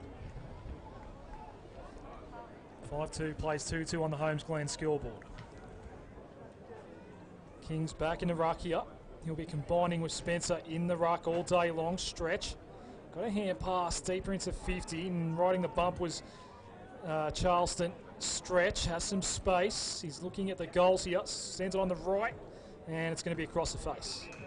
No score, in fact, and a quick kick out. Dorgan, Newman. Onto the right he goes. On toward the wing here, bouncing ball, and misread by Schultz, but out the back he's won it and just sends it to Schultz. A very empty goal square. It's bouncing and dribbling, and it's goaling. Another one for Lockie Schultz. One of the uglier goals you'll see, but they all count for 6. 6-2-38 to 2-2-14 on the Holmes Glen scoreboard. Yep, Melbourne's home of hands-on sports courses with unbelievable internships. Choose to study sport business, sport development or sport media. Apply now for 2018. And Stoney, it wasn't pretty, but it got the job done. In fact, Lockie Schultz a little bit fortuitous there. He just sat off the back of that marking contest. It's called knowing the conditions, Pete. I really think that is that they play it and they train this ground so many times. They know how the breeze is going to be. When he seen the ball coming, he ran straight to the back of the pack because he knew it was going to go over the top. So just knowing conditions and playing the conditions. Well, they're putting the marker down now as Gibbons from the ruck contest for Williamstown will send them straight back in again. Cordy's got 2 to beat. Ball falls to the back. Brayshaw running towards the boundary line. It wins out the line and we'll have it thrown in 40 metres around from the Williamstown goal. And a lot more overcast in the last 2 minutes or so. We're right. Good to see Nathan Jones here. In fact, he's about to walk past Stoney if Stoney just looks over his left shoulder. Yeah, he's. I've seen. A lot of Melbourne players here. Maynard trying to get the little quick kick out for Casey. It's just dribbling away. Chazari on 50 for Williamstown. Goes straight back in again. Cordy!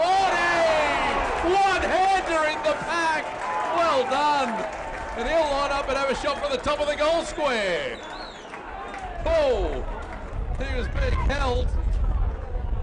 Versatility. And he just put the arm out with the right arm and collected it beautifully.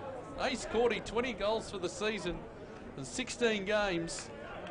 And this one, chance at the 7th for the Seagulls. He's got it. Cordy with his first for this afternoon on the Homesland scoreboard. 7-2-44, plays 2-2-14, home side leading. We've played 9 minutes in this second quarter for Bowls Victoria. Bowls Victoria Play Bowls month in October. More details at bowlsvic.org.au. Click on the Play Bowls Month icon for a list of come and try bowls activities at a club near you. And they're putting some breathing space now on their opposition. Stoney? Yeah, just watch the Casey back 6 having a little communication, a little chat together.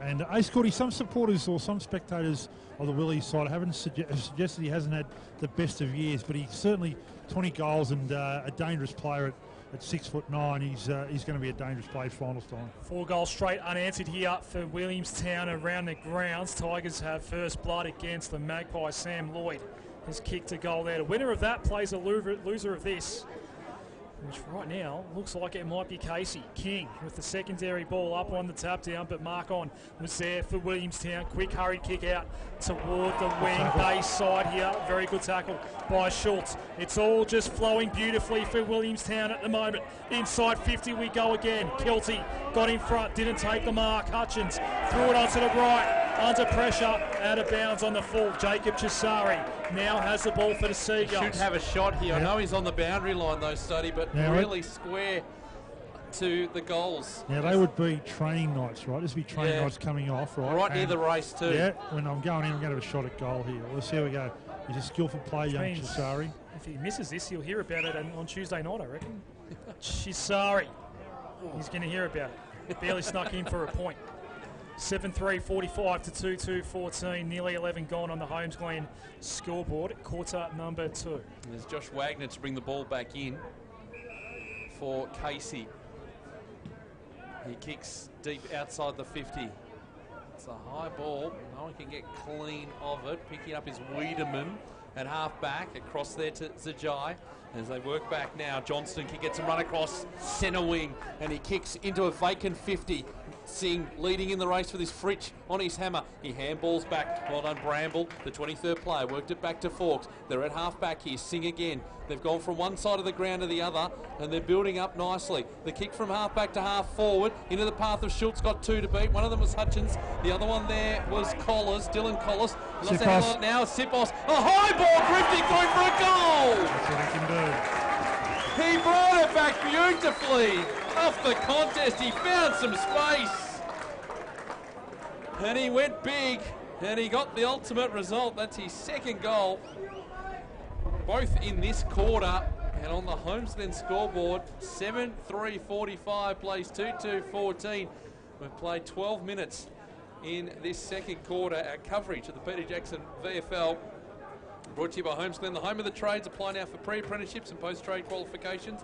Or to sign up your apprentice today, homesglen.edu.au. And Anytime Fitness, are you up for the challenge? Dare yourself and join Anytime Fitness today. The Love the Game final series here on Peter Jackson VFL Live. I think the Homesglen scoreboard, there might be a goal missing. I've got 8 on my sheet. Peter Mercado As I do too. Casey desperately trying to just get it forward. Morris gets brought down.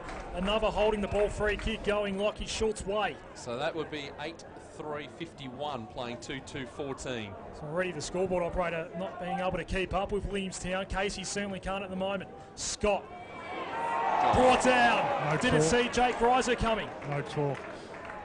Free kick for Greiser. This is almost champagne stuff here on their home deck by the Seagulls. Long and deep, Sipos went up, didn't bring it down. Masters out the back, goal number 9. 9-3, 57 to 2-2-14 on the Holmes Glen scoreboard.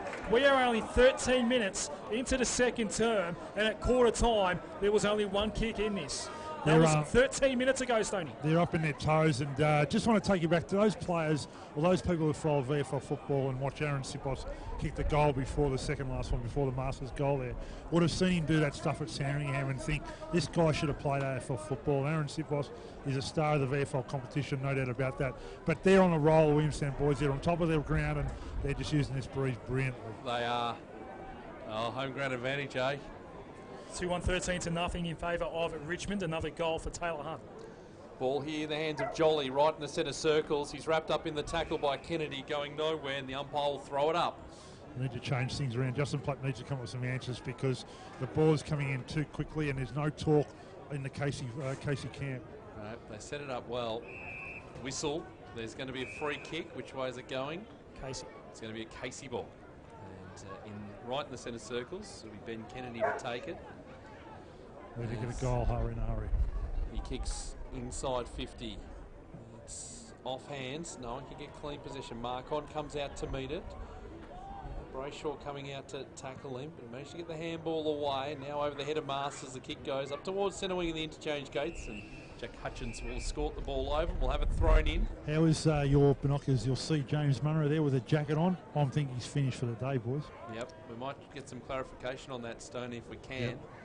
If not, during this quarter at half-time. This ball's tossed back in, slightly into attack for Casey, who have been blitzed in this quarter. The handball comes out.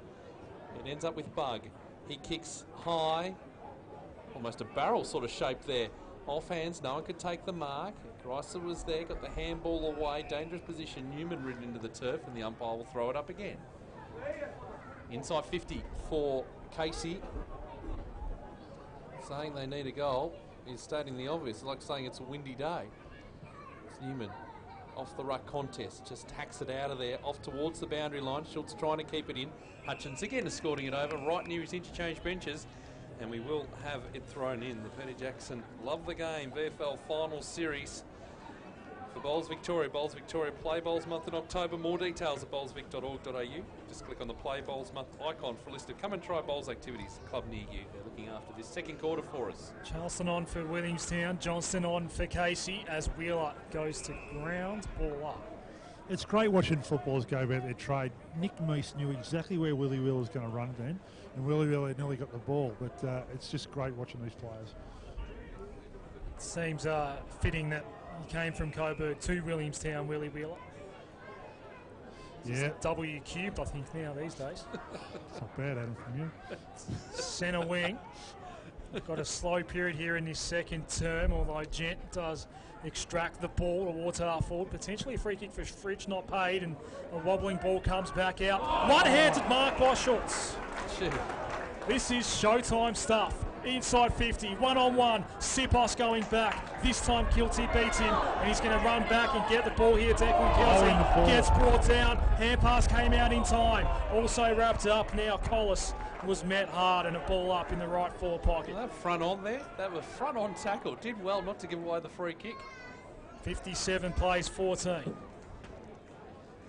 The umpire throws it up. We're in the hot spot again. Spencer, not quite to advantage. Got a second bite of it, and then Maynard cleared it out, but Fawkes, he's the man underneath. Couldn't take the marks, and pressure from ZJ, the former Zebra. It goes out of play. Boundary throw in where the 50 meets the boundary. Nick Meese has had a fair bit of time just getting some rest today, Stoney, so far. Yeah, it's obviously dominant ruckman, and we've been like 6 goals up, and they're at the moment in control of the game, Williamstown. Just taking some time out. So it's Cordy that's doing all the ruck work at the moment for the Seagulls. Collis, Wheeler, he won the ball.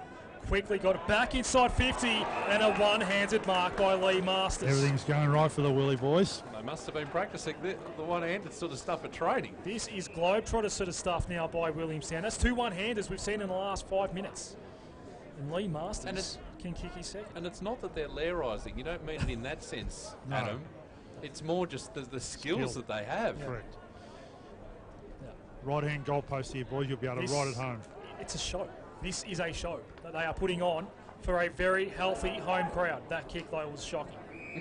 Out of bounds on the full. He used to be a backman, Lee Masters. Off the side of the boot, and that was kicked like a backman.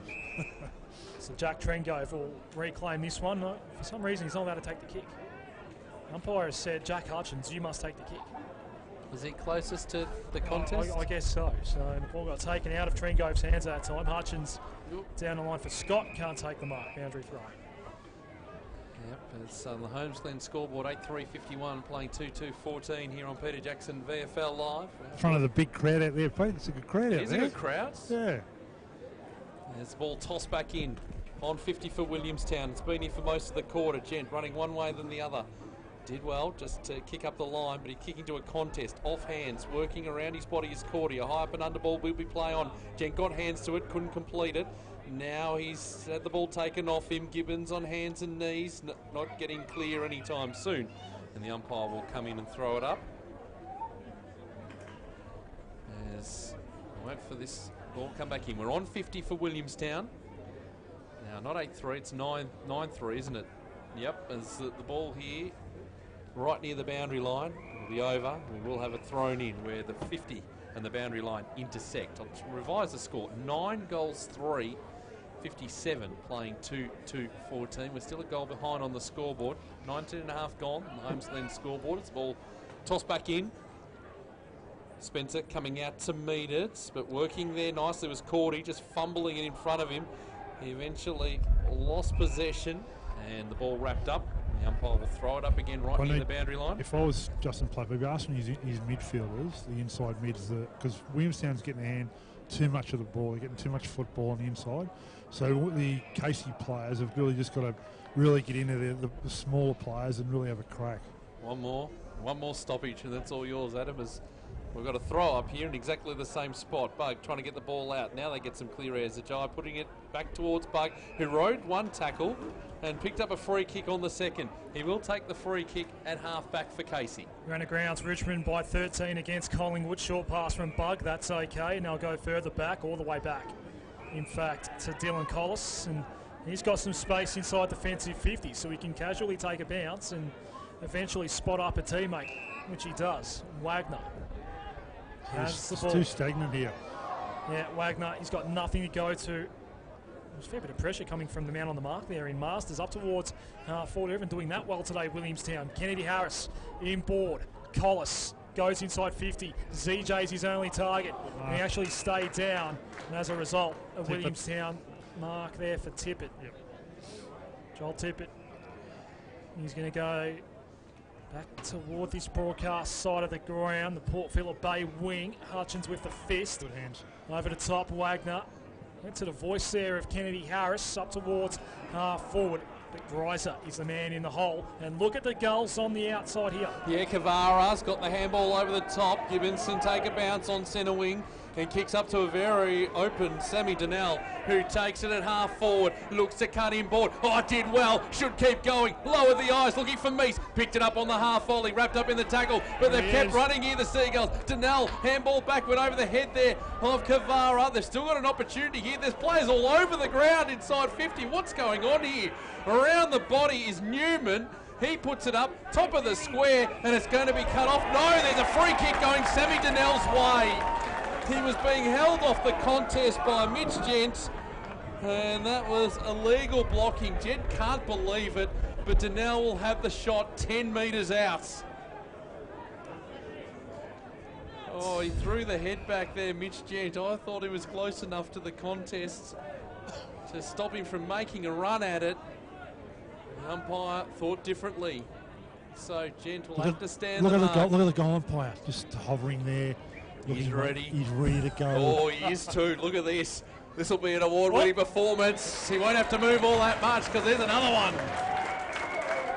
Tanel, second goal for the game for him. And they got their 10th on the board, Adam. Is that what we're rolling with? They are 10-3-63, playing 2-2-14, 22 and a half minutes gone in this second quarter on the Homeskin scoreboard, Melbourne home of hands-on sports courses with unbelievable internships.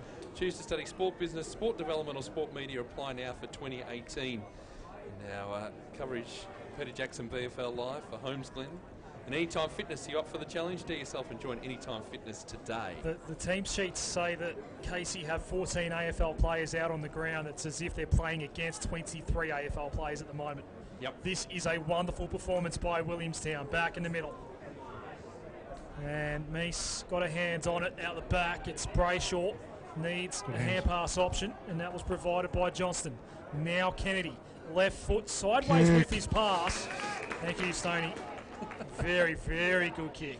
And the mark taken by Fritsch. Or is it Phil Cleary down there? Clone. Just on Angus Scott off the ground at the moment, getting a finger taped up, had a dislocation. They should be right to come back on very shortly. So Bailey Fritsch, noted goal kicker, missed one in the first term. Understatement of the century that they need this because it's getting out of hand. It's 49 points already. Left foot's on the way. Casey get one back. Homesglen scoreboard 3-2-20. Casey Demons, Williamstown 10-3-63. Time on second term. They get another one now. Need to follow up now just before sort of half time to get a goal now for the Casey boys. At half time, we're going to hear from the outgoing covert coach Peter German as he reflects on his time in the Peter Jackson VFL. What he's going to do next year. Interesting. This quarter brought to you Bowls Victoria. Bowls Victoria's Play Bowls Month in October. More details at bowlsvic.org.au. Just click on the Play Bowls Month icon for a list of come and try bowls activities at a club near you. Stoney, he was spotted in a community league head office earlier in the week. I'll leave it there, Stoney. If you know, Adam, Very then you'll good. know which one. As the ball here, Brayshaw slicing through from the right contest. He closed to 55. He kicked on the outside of the boot, duffed it completely. It falls to Charleston, who's got some players on the outside. Curry's one of those. And now he partially smothered by Kennedy Harris. They've still got an opportunity. Working there was Hewlett, just trying to put it into space, couldn't do so. And again, the Seagulls can repel. Up to centre wing we go. Working here again, Casey looking to mop things up. Tringove put the ball in short. Found Kennedy Harris, who takes it. I haven't called the dance much today, have I? For Charleston? You haven't, and we've been thankful for that as they keep going inside the 50. And that's going to be a mark to Myers. No, said the umpire, so he's at the bottom of the pack. And the ball will be thrown up right near the 5 and the 0. Casey going that way, 63 playing 20. And as Stoney and Adam have mentioned, Casey want this goal to give himself some momentum going into half-time as Meese getting the tap down. Gibbons working with Brayshaw. Brayshaw laying the tackle. It eventually spills free. Kennedy through some tight traffic. And Tringo, was that a throw? That was very lucky. No, it's a free kick going back Kennedy's way. Said too high, then I didn't think that was there. But anyway, free kick is the case. He needs to kick this goal, no doubt about it. Well, it looks like he's going to go back and take the shot, Kennedy. 11 goals from 16 games. This tricky but gettable. 45 out. Got to go to the left-hand goalpost. No. On the 45, decide to go in short. That's okay. He didn't have the legs there, Stoney. No, Maynard takes the mark and he'll come in. He's on a better angle. Pretty much same distance out though. Correct.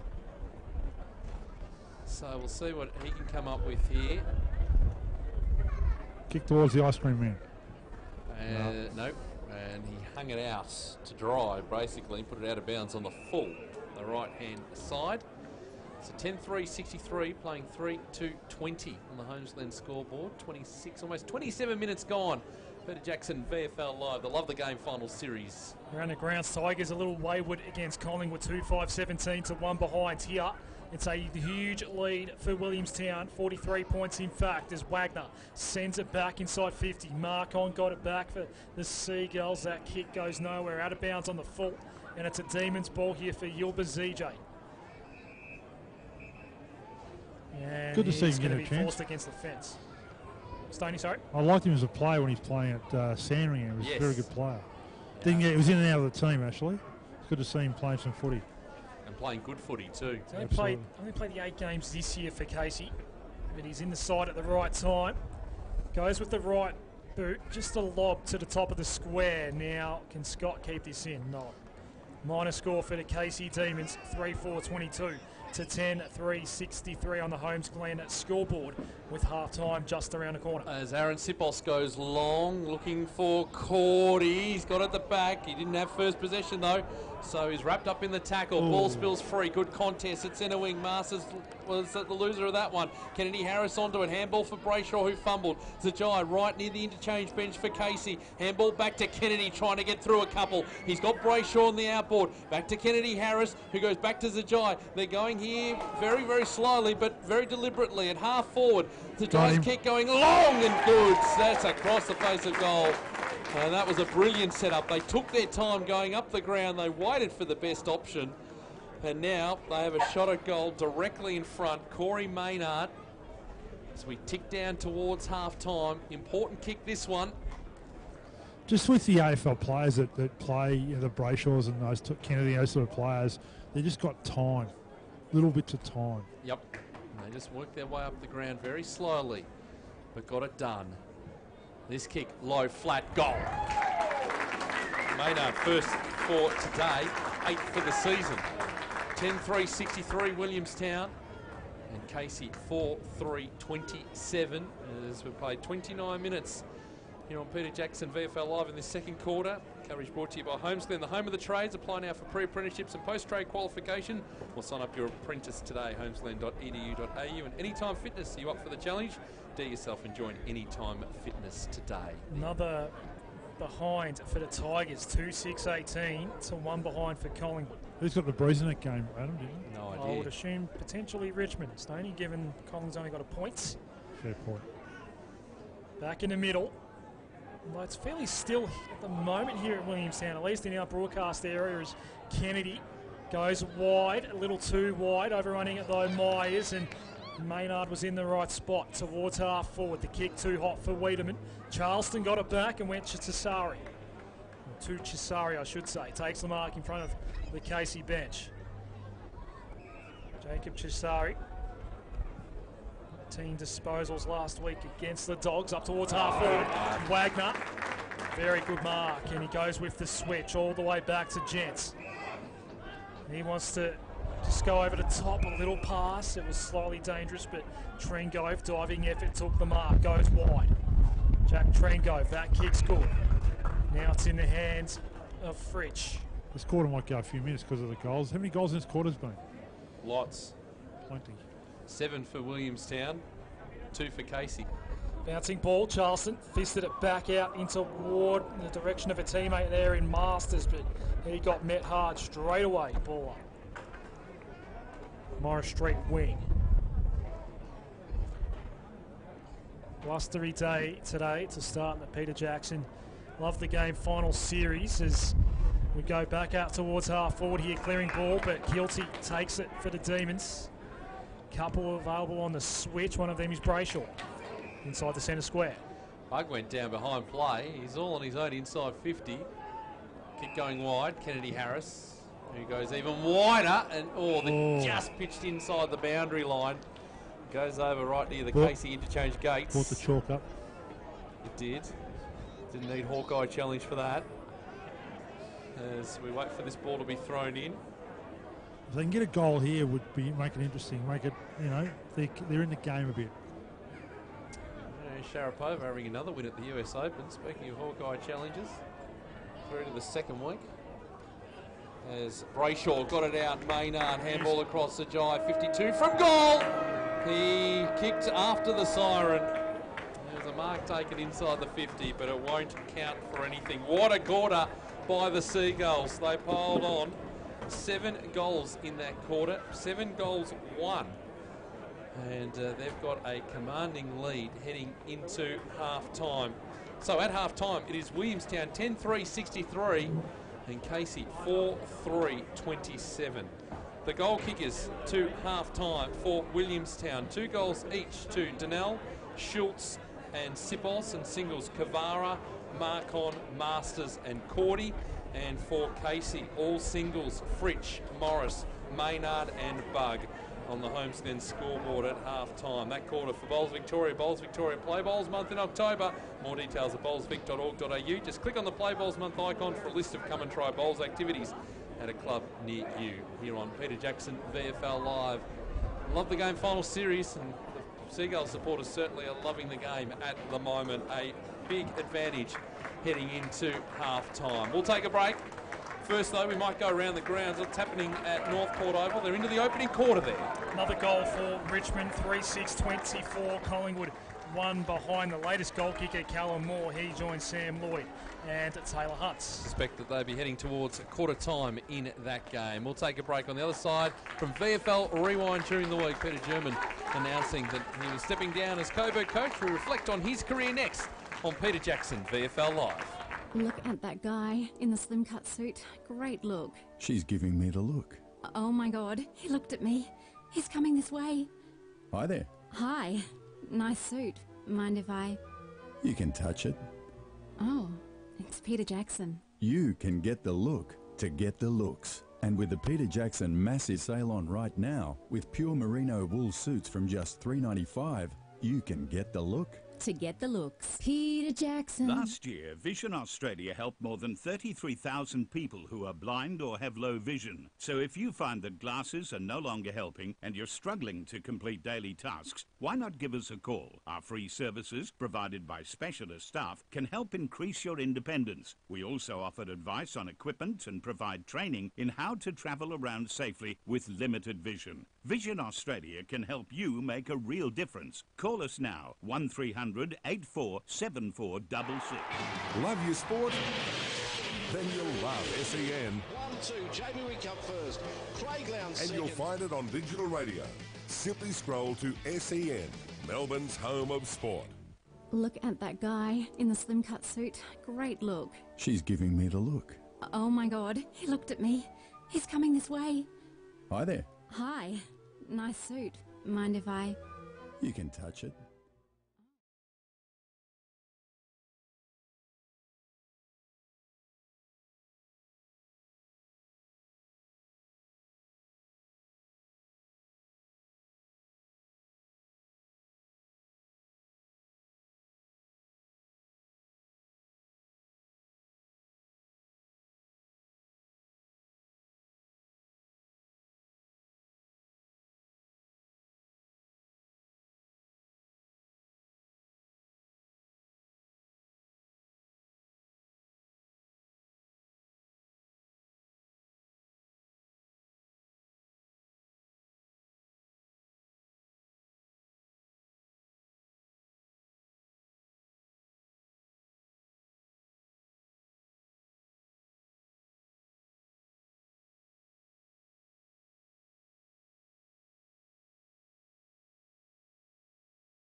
Goals 1 to 2 goals 1, and they have put the foot down with the breeze in the second term. I love the game final series. Quarter time at Fort Burns Stadium, North Port Oval, and it's Richmond 3-6-24 leading Collingwood 1 behind. Sam Lloyd, Taylor Hunter, Callum Moore, the goal kickers to quarter time at that game. Our match tomorrow will be Essendon and Footscray from that same venue. Box Hill, Port Melbourne, the other game at Box Hill City Oval. Plenty around the grounds coverage of that one. But we're here, of course, Peter Jackson VFL Live, as we have been throughout the season, bringing you all of the action. We've had a great season so far, and the final series brought to you by Homesglen, the home of the trades. Apply now for pre-apprenticeships and post-trade qualifications, or sign up your apprentice today. Homesglen.edu.au. And Anytime Fitness, are you up for the challenge? Dare yourself and join Anytime Fitness today. Well, one of the great things about the competition this season has been VFL Rewind on 3WBC every Monday night from 7 o'clock, and throughout the week you can listen to the game on demand at VFL, the program, VFL On Demand there at vfl.com.au. And Anthony Stangetz and Paul Hooper caught up with the Coburg coach Peter German, who announced a couple of weeks back that he was stepping down as Coburg coach, and the boys reminiscing with Germo over his time in the Peter Jackson VFL. There must be times when things are tough. Footy clubs are great places, but when you come to the end of a tenure, or in your case at the moment, you're just stepping aside, what's the feeling? How do you feel about it?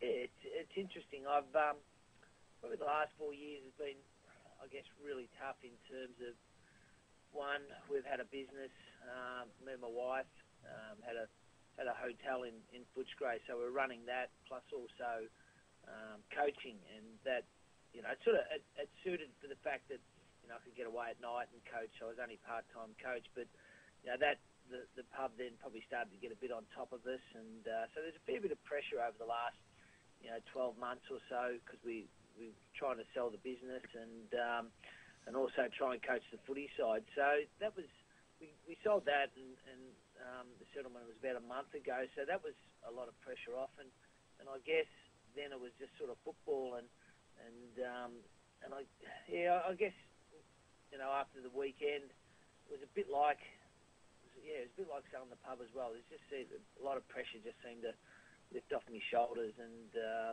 you know, so I think that, it's probably something that probably won't still sink in for a couple of weeks yet.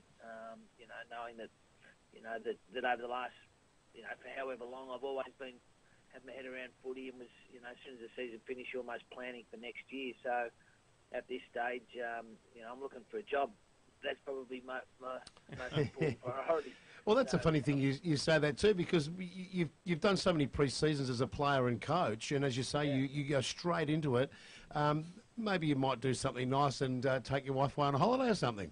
Well, she's just been on one. She just come back. So while I was coaching, so I had to I had to fend for myself. I was batching, and I had to cook and clean and all the stuff that I usually don't do. So it was actually a relief having her back.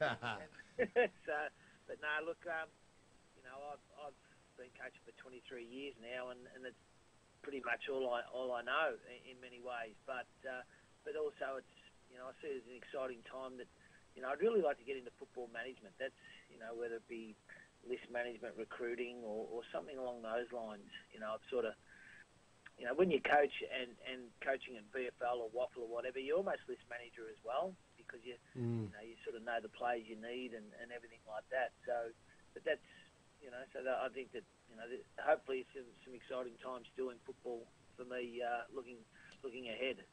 Peter, it's Anthony Stangetz. Congratulations on a fantastic coaching career in the VFL, and a big thanks for, I think, the promotion that you've done, not only for the VFL, but the players under your tutelage across many seasons. I wanted to find out, there was a fantastic tribute given to you by the Coburg Football Club, featuring a number of players and a number of coaches and different things that have been involved with you over the years. What was it like seeing that, and I suppose taking that step back and hearing the effect that you've had on different people over the years during your coaching? Yeah, I was sort of, I guess I felt humbled by the fact that, you know, Coburg went out and did something like that, because it would have taken a fair bit of time and effort. But and having, you know, those players, look, I guess one thing I don't do a lot of is I try not to, once a player goes on and then makes his own mark, I don't really sort of ring him up, you know, every now and again, just to, you know, I'm sort of one of these people, I think, you know, let them go, they've done their time and they move on and they're doing what they do, and I don't, you know, like I wouldn't have spoken to Matt Critters for about 4 or 5 years, you know, after he left Subiaco for whatever reason. But I guess I just move on really quickly to what I feel like, you know, what the next project is or what we've got to do. But I guess looking back, you know, on some of those players. I've had a lot of satisfaction in coaching.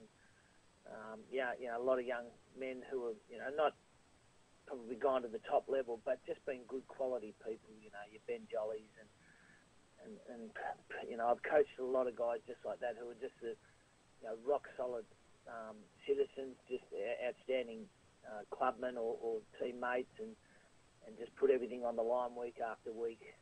So as I said, 23 years, I can still remember almost my first game coaching down in Burnie and coach against North Launceston, but even some of the people down there that are still lifelong friends. But I just now's probably the time I can actually now maybe start ringing them up and catching up, because there's not much else to do at the moment.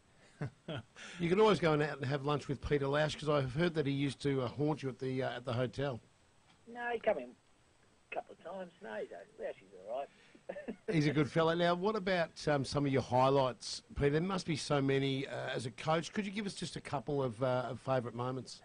Look, no doubt, the 2004 premiership at Subiaco was I'd coached 2 losing ones in Tassie. The second one was probably my greatest disappointment, the one where we finished on top, went straight in the grand final, and Clarence beat us by 7 points.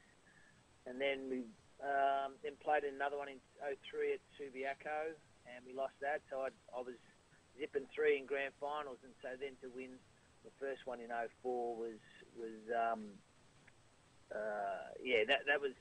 that actually brought a few tears that day, to be honest. I just, I never thought I'd win one, and even as a player, apart from some junior premierships, I never really got to taste, that success and the feeling of what it's like to win a premiership and at a senior level.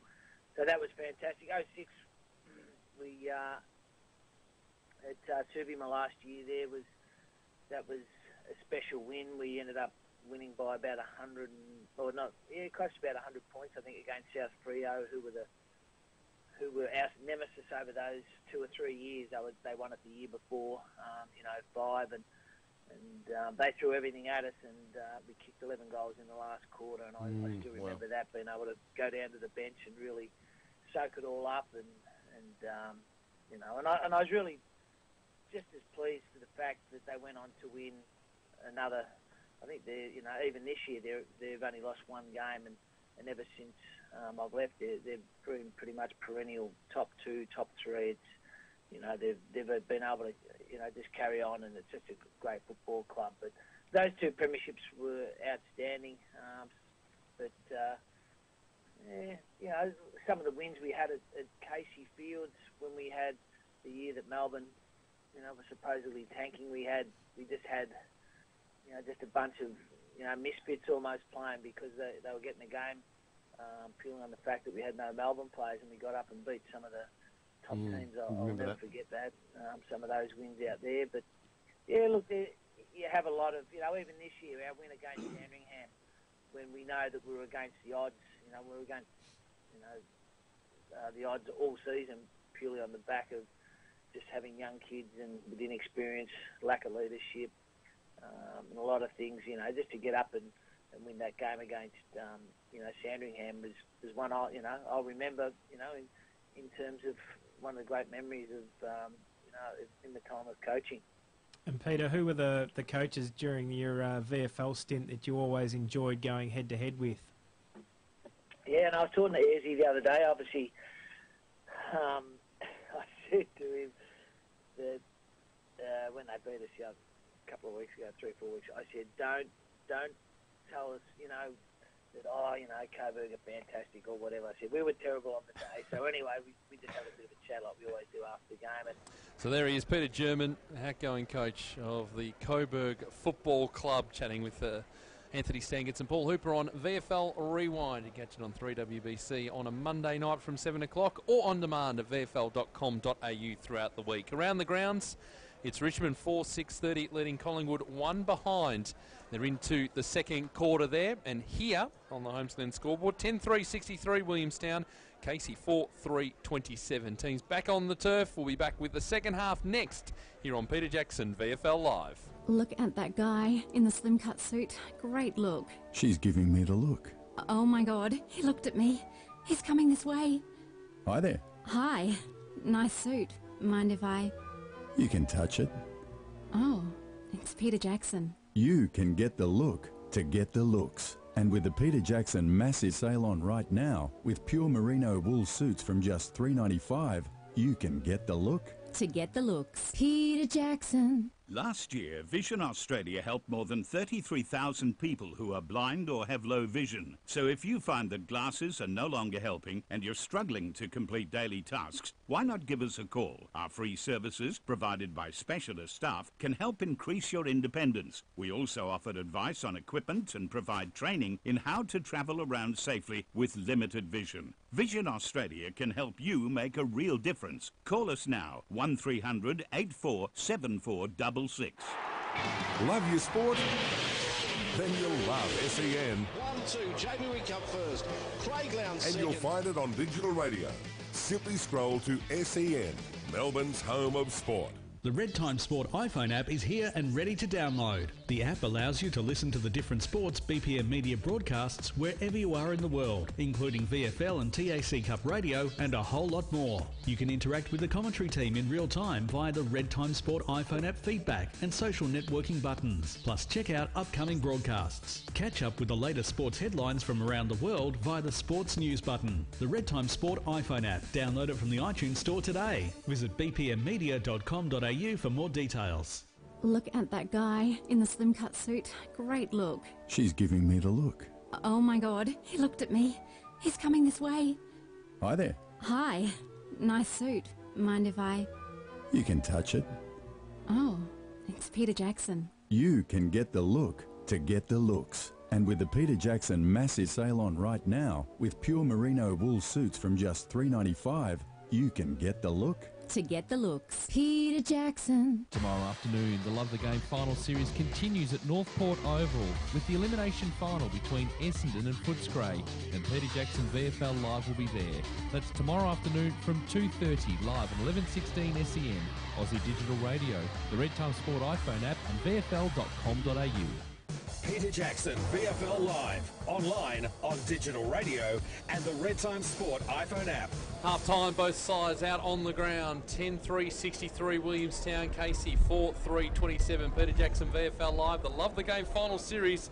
Brought to you by Homesglen, the home of the trades. Apply now for pre-apprenticeships and post-trade qualifications or sign up your apprentice today. homesglen.edu.au. And Anytime Fitness, are you up for the challenge? Dare yourself and join Anytime Fitness today.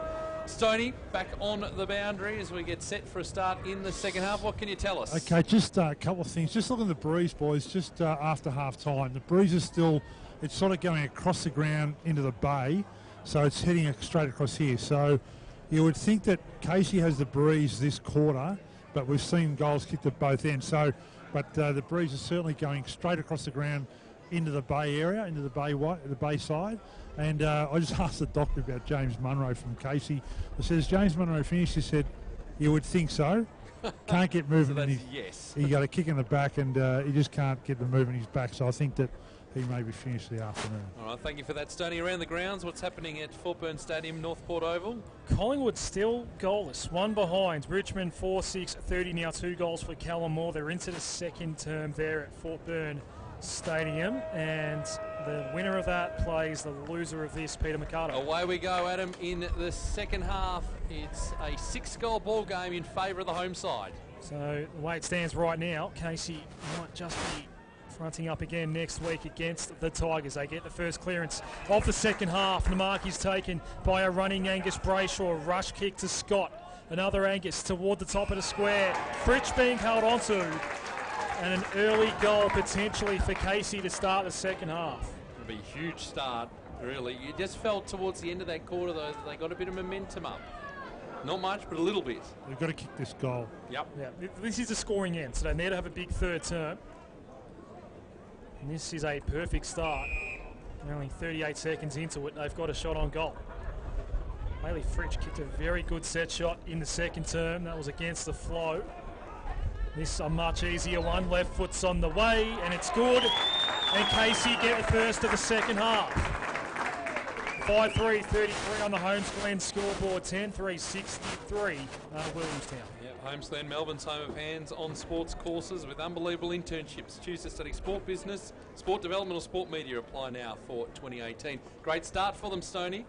Yeah, it is, and that's what they wanted. And it was 55 seconds into the quarter, so good. Young Brayshaw was a very impressive player. He took that ball. The kick wasn't too good, but the way he took the footy and got it down to their forward line, just there to get a couple of quick ones now. Well, there we go, back in the middle. As Willie Wheeler grabs it from the right contest, he's held up by Maynard, and the umpire will throw the ball up. We talked about how good the crowd is today. Wonderful turnout.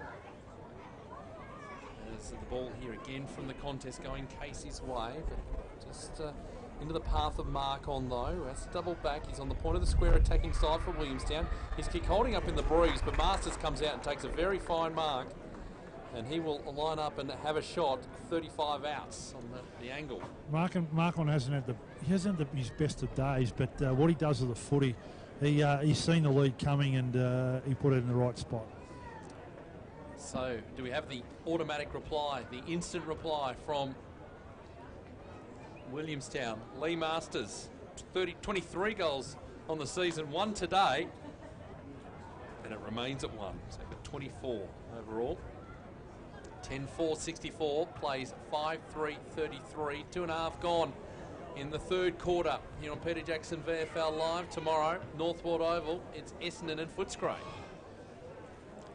Yep, looking forward to that one as well. And that's a knockout final. Elsewhere, it's Box Hill hosting Port Melbourne. Good mark taken out here by Wiedemann. Gave off a handball, and the Demons will work the Morris Street side of the ground. Fritsch coming into the game nicely is Bailey Fritsch.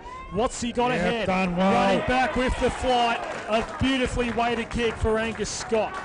That's exactly what Williamstown did in that second quarter. They kicked the ball over the pack, over the zone, and the Demons player there did really well to get on the back of that. Angus Scott, 22 goals this season, did kick 2 last week against Werribee. And we'll have this shot goal coming up. About that. The B? He doesn't like the B, or just Tigers in general? The result. When there's an L attached to a result. Fair enough. Angus Scott. Casey making their move early in the second half. 7-3-45, 10-4-64. That's a lead for Williamstown on the Holmes Glen scoreboard. Only 4 minutes into the second half. And the margin suddenly has been whittled down to 25. I mentioned the second quarter, late in that second quarter, about the Casey midfielders getting more of the footy because the players such as Willie Wheeler and Markon and these type players, Gibbons getting a lot of the footy. So the Casey players have got to get their hands on the ball to get into their forward line, kick goals quickly like that. Yeah, Peter Jackson VFL Live, the margin narrowing. Real opportunity here for Casey. They need to be in front by a couple of goals, you would think, at three-quarter time, as Brayshaw, he's hung on to, eventually picked up the footy into the path of Bug, who wheels around in the centre square and kicks inside 50. It's a high ball. This coming in there from Forks. It falls to ground. No one can get clear. Zajai, 360, release the footy. Kennedy almost a push in the back. We're on 50 here, centre half forward for Casey, and the umpire will throw the ball up. Zajai or ZJ? Because I've heard a couple of different varieties of that one. With Zajai, but there's a bit of holding going on. And it will go the way of Nick Meese. The dog loved that one. As dog in our fix marks. We must be at the Peter Jackson VFL. This kick going across the ground, intended for Jolly. Instead goes over the boundary line right in front of the Williamstown interchange gates, and we will have it thrown in just into attack here for the Demons, as the coffee cart doing a roaring trade. Not sure about the ice creams on the other side of the ground, as it's tossed back in, and it will be a Williamstown ball.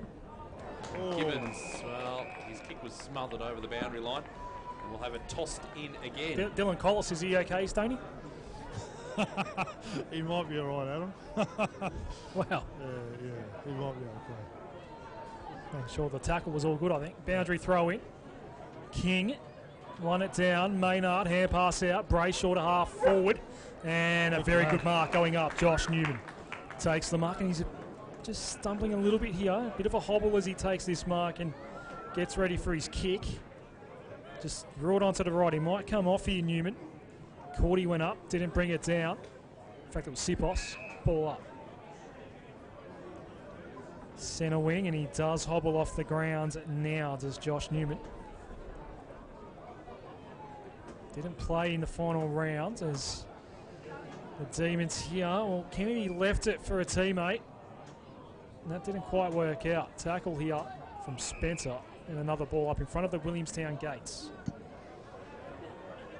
It's Josh Newman on the other side of the boundary line now, just trying to walk it off. Now, Mees had his jumper held onto there. And Spencer did not give away the free kick. Kennedy stayed in place somehow. Myers with the tackle. Tucking underneath the tackle there, Brayshaw. Hand pass out, Maynard did well to find Spencer. And now stretch, the tackle comes. Good stuff there from Curry. Greiser, Gulls win it back. A great kick down the line. Gibbons takes the mark for Williamstown, and they're out again.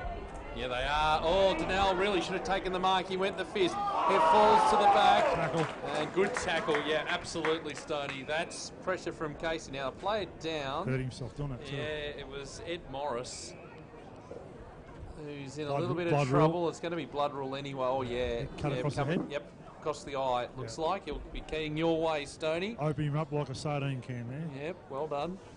Been working on that line for pretty much 3/4 of the season. Oh, Good chance to just work it out now.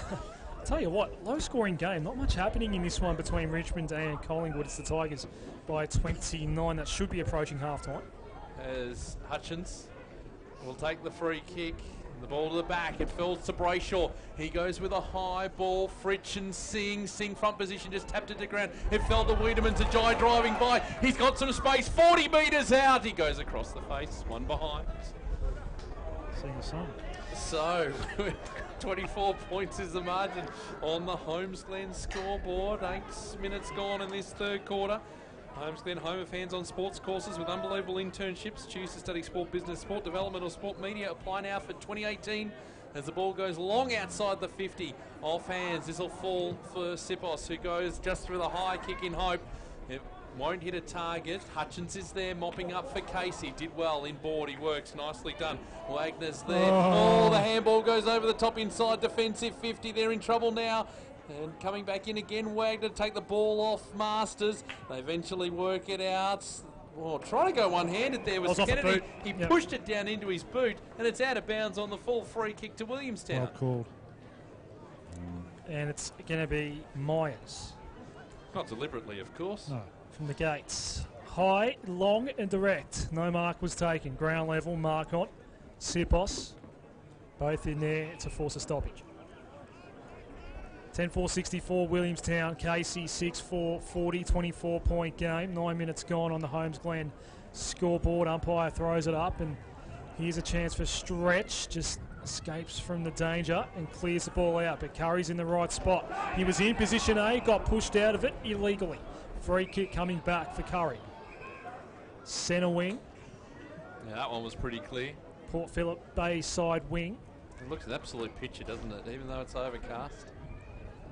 It always is. It's a wonderful venue. Great views here at Burbank Oval towards half forward. Great to have a final here, Peter Mercado. Yes, first time since 2009. Big fist there from Curry. Boundary throwing. Is that true? First final this decade at this ground. Yep. Fair enough. It looks a picture too. Ground in excellent nick. It is. Williamstown might be on a way to yet another prelim. They could be going for 2 flags in 3 years. Here's Markon, wrapped up by his fellow number 9 in Gents. I got a call during the weekend. You don't realise, you probably know this, that Williamstown and Port Melbourne both have 16 flags apiece at the moment. Yep. And he didn't want Williamstown to win, this guy, because he wanted, that means that Port Melbourne or Williamstown go ahead in the premiership race. That was the fellow who called you holding a camera at the time. That sets things up very nicely, just in case that's our grand final matchup. Yeah. Inside 50. They did meet in the grand final not so long ago. Peter German coaching that day for the Seagulls. Ground level here, and a ball up inside 50. We are for Williamstown. They are up by 24 points on the Holmes Glen scoreboard. Things have just dried up a little bit in this second half so far. Casey started it well with 2 goals. That's all we've had really in this third term so far. Umpire throws it up. Spencer in front of Cordy. Now Cordy has to get away from Gent. Does. Jolly. Standing start from the pocket. High to the top of the square. Stenell and Hutchins. Hutchins with the fist. Kills it off. Another throw in the pocket. Defensively, the Casey Demons have really tightened up, and you can see when the ball's in a stoppage that they're really concerned about the Willie midfielders, so they're really tightening up in the ball. So the ball to be tossed back in, right next to the behind post for Williamstown. Spencer front position going to work with Cordy. Push to the front. Now to get clear, Willie Wheeler just hacking it towards the goal square, and Hutchins will see it through for a rush behind. A lot of hailing and taxis going on. 10-5-65 Williamstown. Casey 6-4-40. 12 minutes gone as they look to get the exit kick out. Hutchins going long outside the 50, but it's going to come straight back in again as Singh to centre half forward. Oh, a couple almost spoiled each other there. Kennedy, Harris and Wagner. Wagner ended up taking the mark. Got away with it to stretch on the expensive home side of the ground. He kicks long and high looking for Scott, but getting into the hole nicely. It was Newman who takes the mark defensively for Williamstown. His kicks, trying to square it up. He's turned it over, and here's another opportunity. As this kick going to Kilty, who takes the mark. He wants to go over the top, into the pocket, and Scott takes it. And another shot at goal coming up, and he'll line up 20 metres out. He's on an angle, but plenty of goal face to look at. They play a good brand of footy, the Casey Demons, when they get the ball on the outside. I said in the first quarter that they'll their young players in Bug and these type, Kennedy and these type of players, they get the ball on the outside, results in shots on goal like this. Kick to goal today, takes him to 23 for the season. Angus Scott, big kick this one. And he comes, getting the rounds of the kitchen from the Williamstown fans. Not a problem. Angus Scott with his seconds, and Casey draw closer. On the Holmes Glen scoreboard, 10-5-65 Williamstown. And Casey 7-4-46, 13 gone in the third quarter. Peter Jackson VFL live coverage brought to you by Holmes Glen, the home of the trades. Apply now for pre-apprenticeships and post-trade qualifications, or sign up your apprentice today. homesglen.edu.au. and Anytime Fitness. Are you up for the challenge? Dare yourself and join Anytime Fitness today. Just love the game, final series. Good game developing here. Let's go around the grounds. What can you tell us? I'm not sure what's going on here at Port Melbourne at the moment. It's still 4-6-30 Richmond. Collingwood are 1 behind. Free kick, boys. Ben Jolly was in the square, had 5 in the square. Come back to that in a moment. So no ball up. Casey go again. Inside 50, Johnston takes the mark and will have a shot on goal.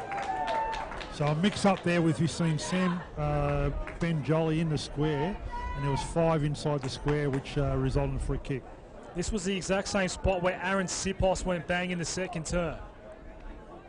So this just might be a little hot spot for accurate goal kicking. And all eyes are on Dion Johnston. 5 goals for the season. Number 6, if this is it, is probably the most important of the lot. It's across the face. It's a point. 7-5-47 plays 10-5-65 Holmes Glen scoreboard. Why is it interesting at Port Melbourne at the game, the Richmond Collingwood? We'll get you an updated score there in a moment. Big crowd there too, we're hearing. At the moment, Richmond 5-8-38 to Collingwood 1-3-9 into the second quarter there. Meanwhile, back here, the long ball out for Williamstown. It's Willie Wheeler who's wrapped up in the tackle, and the umpire will come in and throw it up. Half back for the Seagulls. It's all Casey in this quarter. 65 plays 47, Holmes Glen scoreboard. As the ball spills free again to Willie Wheeler. Handball goes high, tapped down into the path of Masters, who goes over the boundary line and receives some assistance there that was probably unwarranted by Corey Maynard, and we'll have it thrown back in. Mason Cox has finally kicked Collingwood's first goal of that game around the grounds. Try and get a score shortly. We'll get you some more scores from there. 1-3-9 plays 5-8-38. It's the last time we had Tigers leading. Meanwhile here, Willie Wheeler's got it again. By hand they move it around. Jolly goes over the top, going to be in trouble. It's over the boundary line. Good contest. As the ball picked up, Wagner and Chazari untangle themselves. True centre wing position right in front of Mark Stone. On the wing there. 65 plays 47 here, 15 and a half gone. Third quarter, Homeskin scoreboard. Meese getting the tap down, but coming through Kennedy. He's about to lose a handle on the footy. In close quarters, Ajay just needs to find someone. He just threw it onto the boot, up and under. Working there, Greiser around. Newman, they work it back. Dorgan, kick was smothered. It's going forward here for Casey, trying to get through his king. He's tackled. Ball spills free. It's over the line. We'll have it thrown in. Half forward for Casey. She's a hot potato. Yep, 16 minutes gone in this third quarter on Peter Jackson VFL Live. The Love the Game final series. Qualifying final number 1. Meese again, the front position, getting the ball down, but it's going nowhere, and Marcon is wrapped up. I've got a question for you, learned gentlemen, right? If you were a ruckman against Nick Meese, why wouldn't you get away from him and jump over him? Because he's able to hold his ground so well. And again, he gets the front position. Down to Jolly. Ball over the back there. Masters working with Myers, who kicks up the line, up to centre wing. Here's Sipos. He's just paddling the ball in front of him. Working there with the headband is Morris, who's being tidied up clearly. It's Morris laying the tackle, and the umpire will come in and throw the ball up. Half forward now for Williamstown. 65 plays 47. Stoney, he imposes himself on the contest, and he's been so dominant for so long now that he has a reputation where if you're going to come up against him, you've got a free kick here for holding. I think it's the man at the moment that's going to get a free kick here. But a young ruckman would sort of like say, okay, I'm going to jump over this bloke. I'm going to let him do what he does and just jump like a basketball jump. I just find him. I know he's a good ruckman, don't get me wrong. Yeah, he's just such an imposing opponent. He almost put it straight down the throat of his opponent there in Spencer. No mark was taken. Now, Casey is in danger of conceding one. They've had such a great defensive third term, clearing ball out. Can Angus Scott get a break on Charleston? He's still leading Charleston to the ball, but Charleston did very well to corral him in and win it back. Gibbons, half forward in front of the jumpy thing. It's all working out. It's in the hands of Masters. I thought we worked out what that was before. The trapeze. Trapeze. A giant drop of some description there as well. Inside 50, out the back. Mark taken by Ace Cordy.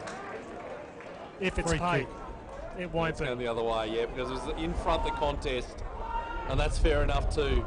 So Spencer clears the ball out. Wiedemann didn't get close enough to that one. Greiser, hand pass out. Wheeler, look away sort of kick is no good, and Trengove takes the mark. As he know. All right. It's a bit chaotic, this passage at the moment. In play still, Kavara. Hand pass off to Wheeler. Left foot, top of the square. And I think Hutchins killed that one off. It's off hands and a minus score. 10-6-66, Williamstown. Casey 7-5-47, Holmes. Glen at scoreboard. I think that's the first score we've had in the wild. Yep, it is. As this ball coming out from fullback. A long kick. Nicely done, Collis. And now they've got some run on centre wing, Casey. A long ball going up towards half forward. It's inside the 50. It's going to bounce towards the boundary line and won't be kept in. And unfortunately for Bailey Fritsch, he watches it go over the line. Around the grounds, what's happening in North Courts? Half time, and Richmond 5-8-38 leading Collingwood at 1-3-9. As I said, Mason Cox getting their first goal very late in that second term for the Magpies. So far so good for Richmond. Ball tossed back in here. 19 minutes gone in the third quarter. It's tapped down beautifully. Meese, silver service to Gibbons, who throws it on the boot. Hutchins at the back though on centre wing. Did he get over the top of Cordy? He did. Over his shoulder. It'll be a free kick to Ace. True centre wing position on the base side. Jack Hutchins can't believe it. Just throwing his hands up going, what did I do?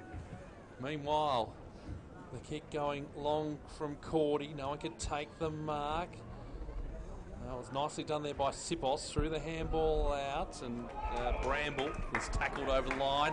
And a little bit of push and shove near the fence as well. Good the breeze hasn't gone too far because my vehicle's down there somewhere. Do not want to smash window, and a free kick actually has been given away. I have the exact same concern, Peter. As the kick going long. Who's going to fly the pack? Kilty is one of those. It fell to Zajai. Just hurled on the boot by Hewlett into a very vacant half-forward position. The runners come. Brayshaw going volleyball style to Kennedy Harris. Works it back into a dangerous position. Working their sing for Williamstown. Meese. They should work this out. Newman. Oh, he turned the footy over. He kicked it straight to Declan Kilty, who may be within range. He doesn't want to kick it. He'll be 60 from goal. So he's just going to put it up to the top of the square. It's a high ball. Wiedemann over the back. No one could take it. It's wrong towards the goal line and goes through for a behind. 7-7-49, plays 10-6-66. Williamstown leading into time on in this third quarter. Coverage for Holmesglen, the home of the trades. Apply now for pre-apprenticeships and post-trade qualifications, or sign up your apprentice today. Holmesglen.edu.au. or Anytime Fitness. You up for the challenge? Dare yourself and join Anytime Fitness today. Dawgan toward the bay, but it comes back inside 50. A wayward ball that lands in among the faithful. Bounds on the full, and it's going to be claimed here by Charleston. Again, he's only looking one way. And he's toward the bayside wing. No, eventually just went to the middle, kicked to its 1-1. Not a great ball by Jack Charleston. Turnover. Hutchins went backward. It was okay. Now it's in the hands of Trengove. Fritsch takes the chest mark. He's a good player, this young bloke. I reckon that, yeah, look out AFL teams. I reckon they look at this kid can play the game. Yep, I'm sure recruiters taking plenty of notes on Bailey Fritsch. So we kick goals either side of the half-time break. Did he shake his head? No. If this is a goal... Can't reveal too much. If this is a goal, the margin's down to 12 points. At one stage, it was 49. Left foot's on the way. Casey back in it. 8-6-54. That's the Demons. Williamstown 10-6-66. Holmesglen scoreboard time on in the third term, and the comeback is almost complete. Holmesglen, Melbourne's home of hands-on sports courses with unbelievable internships. Choose to study sports business, sport development or sport media. Apply now for 2018. Well, Stoney, they're back within touch, but you feel they've just got to get themselves in front, I think, to have any chance in the final term. Yeah, you think that this breeze is obviously going to favour Williamstown this last quarter, but it's about their way they're attacking the ball, and they've stopped, as I said, the ball around the stoppages with Casey getting their hands more on the ball, which is good. So, they've really just had the ascendancy in the midfield here, Casey. Meese trying his hardest, got it back down to Willie Wheeler, but it's been taken off him by Brayshaw, who finds Ajay, who's got some space. He kicks a long ball, looking for Fritsch, and the back takes the mark! There's that pin going. He has two to beat, Bailey Fritsch. And he did it well in the end, used his body nicely. Chance for his fourth to make the margin. One straight kick. He'll kick from 15 metres out. Plenty of goal face to look at. Deliberate approach. He's kicked two in this quarter, one in the second. In he comes, and he kicks the goal. 4 goals for Bailey Fritsch. Holmesglen scoreboard, there's one straight kick in it. 24 minutes gone almost. 10-6-66 Williamstown. Casey 9-6-60. Okay, now it comes down to Williamstown. What's in it now? Sam Donnell is indicating to the bench he's going to go behind the ball.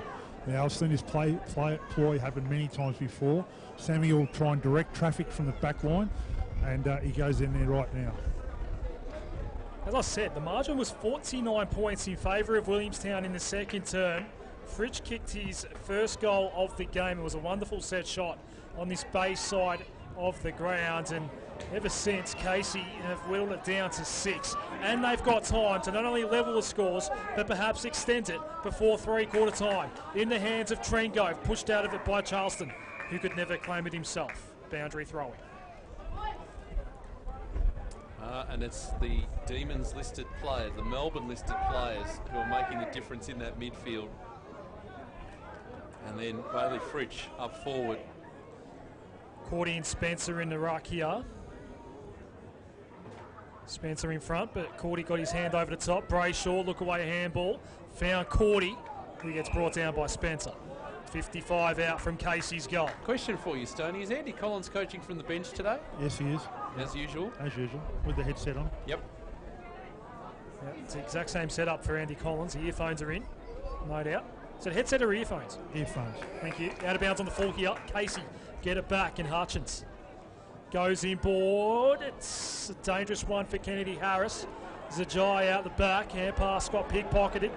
Donnell, Masters Gibbons out wide. Bramble. Suddenly Williamstown need a goal. Bramble took a daring bounce. 45 metres. Just hurried his kick and missed. Potentially a handy point, even though it's only the third term. 10-6, 10-7, 67 to 9-6-60. Holmes scoreboard, yeah. The kick out here from Morris finds Gent in the back pocket. Wouldn't want to go too early on that, but you may be right. Dion Johnston has it. Still inside defensive 50 for Casey, looking to go onto the roadside, the expensive home side of the grounds. As this kick going up towards centre wing. Forks been quiet today. Fell to the back. Fritsch was there. Now he's got to get on his bike. Stretch just holding things up. And now Kennedy, who's going to kick a high ball. This is going to drift all the way. It's an open goal square. And Ben's a throw! It's a goal of the day.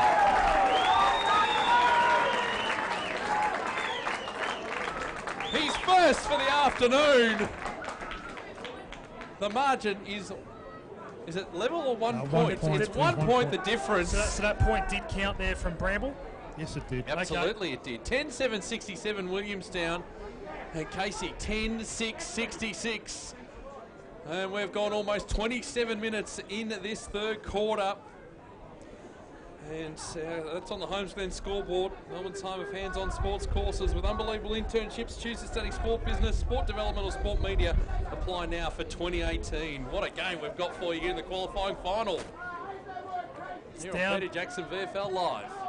Down to 1 point. Can you believe it? Back in the middle. Free kick. Williamstown's way.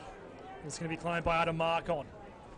That was Asmeese got a clearing ball inside 50, but it has to come back. So the Seagulls holding on by a thread. But they have the breeze in the final term. Markon comes off his line.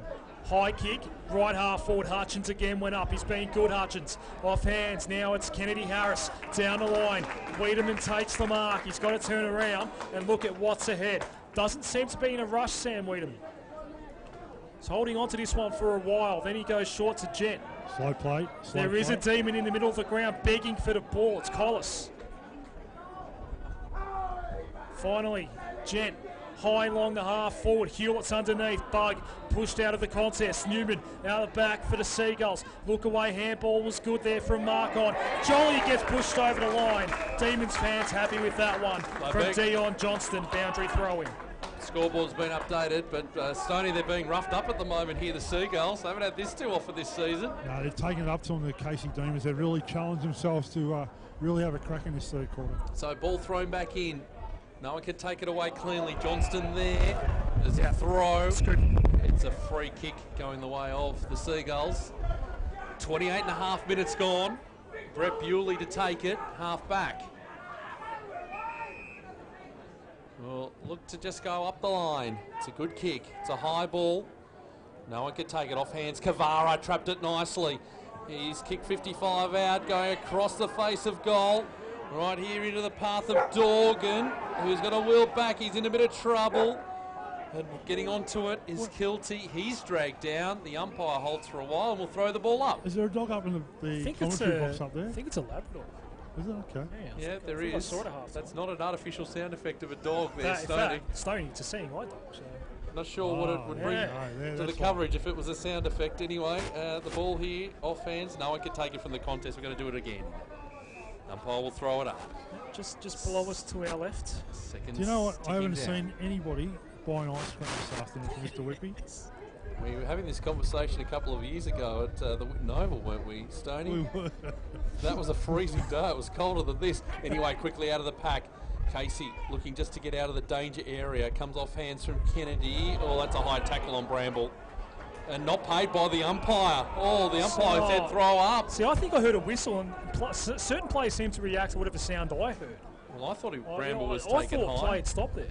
Anyway, we're still at centre-half forward here for Williamstown. The ball tapped down as this is going to be play on. Collis got it down, but it's going to be a free kick going the way of the Demons. And it'll be Corey Maynard to take it. Last line of defence for the Demons. He kicks towards the Bayside. They all fly. Wiedemann got up high, couldn't bring it to ground. Now opportunities. Bewley taken off the footy. Forks on hands and knees, lost a handle on it. Kennedy Harris going to work against Wheeler. Wheeler trying to go volleyball style. Kennedy Harris picked it up, was taken over the line, and we'll have it thrown in. True centre wing position, right in front of Mark Stone. This is not a soft game, this game. This is a very tough game of football, this one. 30 and a half minutes gone. If Williamstown go into three-quarter time up, I feel like that's a massive win. Just if they give up another score here, then it might just dent their confidence a little bit. Kavara. Been somewhat quiet today, Kavara. Inside 50. Kilty dropped the mark when he should have taken it. It's okay. Teammates were there to save the day. Wagner sent it on the left, and Zajai is the man underneath. Newman didn't quite read it in flight as well as he would have liked. No mark, and ground level for a ball up. Here's the final result of that one. So 6 goals in this quarter for Casey to nothing. It's been a fine comeback. Not nothing, but they've kicked 4 behinds. Mark onto the right, and Donnell got rid of his man, took a good mark. That man was Wagner. So Sam Donnell, the ex-Saints. Very good player at this level, Stoney. Up towards half forward he goes. Now Masters or Schultz, one of them got held on to around the back. Kilty took the mark. Sorry, Stoney. He's been good, this player, in this quarter, Kilty. Yep. He's a good mark as he goes down the line here. Now King pushed out of it by Meese. Out the back, that's going to bounce over the line for a boundary throw in. 10-7-67 Williamstown. Casey, 10-6-66 on the Holmes Glen scoreboard. 32 minutes have just ticked by in this third term. Now, Justin Platt spent some time here at Williamstown, so I'm sure he would love to knock the locals off in this game. Ball tossed back in. It holds up in the breeze. Meese getting the front position yet again, but it falls to Kennedy right near the line. He's being tackled by Markon. Got the handball across to Brayshaw, trying to go over the top looking for Maynard. The boundary line wins out. Our coverage here on Peter Jackson VFL Live for Holmes Glen. Home of the trades. Apply now for pre-apprenticeships and post-trade qualifications, or sign up your apprentice today. homesglen.edu.au. And Anytime Fitness. Are you up for the challenge? Dare yourself and join Anytime Fitness today. Love the game. Peter Jackson VFL final series from the contest. It's Willie Wheeler just tacking it towards the 50, and there is your siren. What a quarter from Casey. They've roared back into the contest, but have they done enough? They had the breeze, and they certainly made best use of it. And at three-quarter time on the Homestead scoreboard, it is a 1-point ball game. Williamstown 10-7-67 leading Casey 10-6-66. They put on 6 goals, 3 in that quarter, and for Williamstown they were held goalless, just the 4 behinds in that quarter. For Williamstown, the goal kickers 2 goals each to Donnell, Schultz and Sipos, and singles to Kavara, Markon, Masters and Cordy. And for Casey, 4 goals to Bailey Fritsch, 2 to Angus Scott, and singles to Morris, Maynard, Kennedy and Bug. 10-7-67 plays 10-6-66. Williamstown have the lead and the breeze in the final quarter. Will it be enough to see them over the line, or will Casey record a win here and move through to the preliminary final? We'll find out. 1 quarter to play. We'll have what the coaches had to say at the three-quarter time huddles with Stoney, and then all the final quarter action next on Peter Jackson VFL Live. Look at that guy in the slim cut suit. Great look. She's giving me the look. Oh my God, he looked at me. He's coming this way. Hi there. Hi. Nice suit. Mind if I... You can touch it.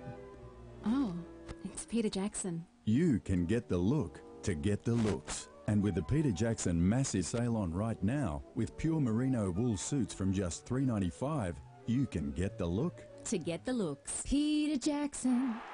Love your sport? Then you'll love SEN. Looks to be the last game of the first set. Almagro leading 5-3. And you'll find it on digital radio. Simply scroll to SEN, Melbourne's home of sport. Last year, Vision Australia helped more than 33,000 people who are blind or have low vision. So if you find that glasses are no longer helping and you're struggling to complete daily tasks, Why not give us a call? Our free services, provided by specialist staff, can help increase your independence. We also offer advice on equipment and provide training in how to travel around safely with limited vision. Vision Australia can help you make a real difference. Call us now, 1300 847466. The Red Time Sport iPhone app is here and ready to download. The app allows you to listen to the different sports BPM media broadcasts wherever you are in the world, including VFL and TAC Cup radio and a whole lot more. You can interact with the commentary team in real time via the Red Time Sport iPhone app feedback and social networking buttons. Plus, check out upcoming broadcasts. Catch up with the latest sports headlines from around the world via the Sports News button. The Red Time Sport iPhone app. Download it from the iTunes store today. Visit bpmmedia.com.au for more details.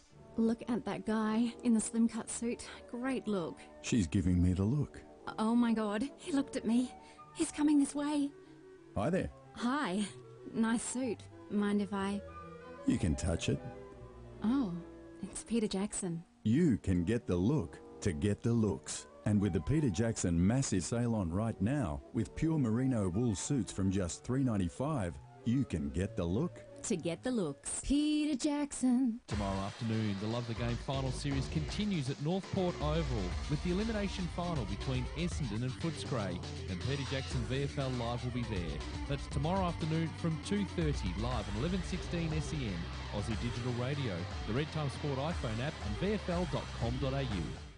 Peter Jackson, VFL Live, online, on digital radio, and the Red Time Sport iPhone app. And it's 3/4 time here at Burbank Oval. The first of the qualifying finals, the other one to come tomorrow between Box Hill and Port Melbourne at Box Hill City Oval of Williamstown. 10-7-67 lead by just the 1 point. Casey 10-6-66. Williamstown, though, with the breeze in the final quarter. Let's go around the grounds because the winner of this game advances through to the preliminary final in 2 weeks' time.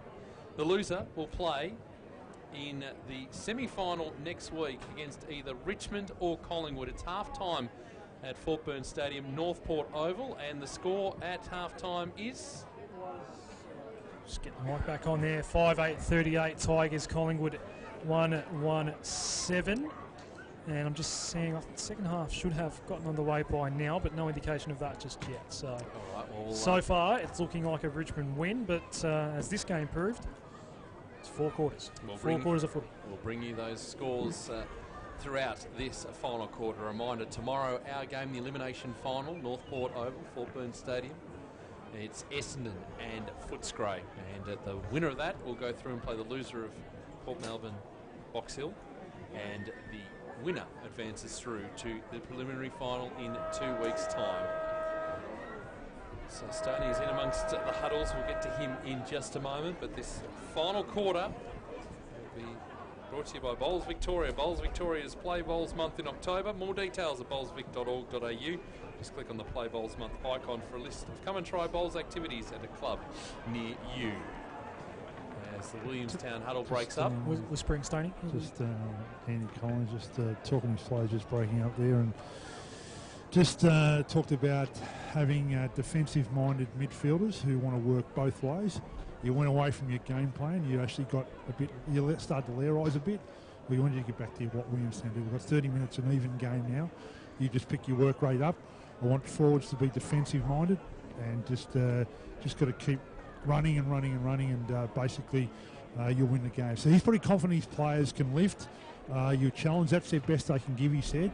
So we want to now give our best, and we want to lift the standards of play so we can get out there and win this football game. Right, as the Casey huddle is still in with Justin Plapp as the spectators make their way off the ground. As now they finally break up.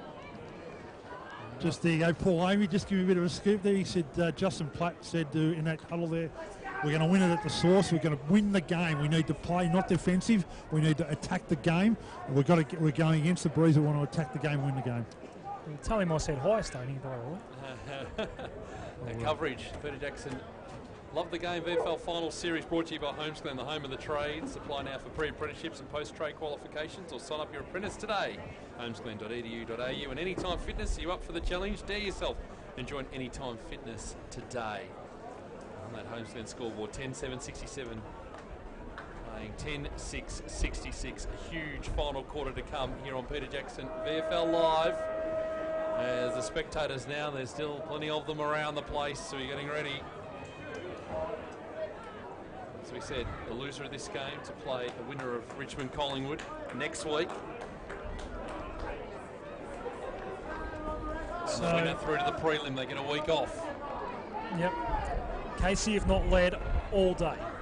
They conceded the first of the day. It got out to 49 points at one point in the second term, and they've whittled that down to 1. This is going to be a war of attrition in this final term. We wait for the last of the spectators to vacate the arena. Gates are shut. Ball is aloft in the umpire's hand. Here we go. A 1-point ball game as we head into the final quarter on Peter Jackson VFL Live. King and Meese, and King out-jumped Meese. Won the tap down. Ball ricochets out toward the wing. Picked up by Wheeler. Tried to set up Gibbons. Is he going to keep it in play here, Gibbons? Not quite. Pressure was coming immediately, and it goes out of play near the Williamstown bench. The pressure came from Gent, and we have a boundary throw in. So Casey going to try and win the game, not be defensive. They're going to try and win the game with attacking play. As they should. Correct. It's the only way. Throw in. They're not going to win controlling this one, are they? They have to score. Toward the city end of the ground, which has not seen much action today. Umpire throws it up. Gent, only one thing in mind, I reckon, that time, and that was boundary. And he got it. So we'll start again. They lost James Munro very early in the piece. Opening minutes of the game. That's Casey. Boundary throw in. Meese in front of King. Mark on.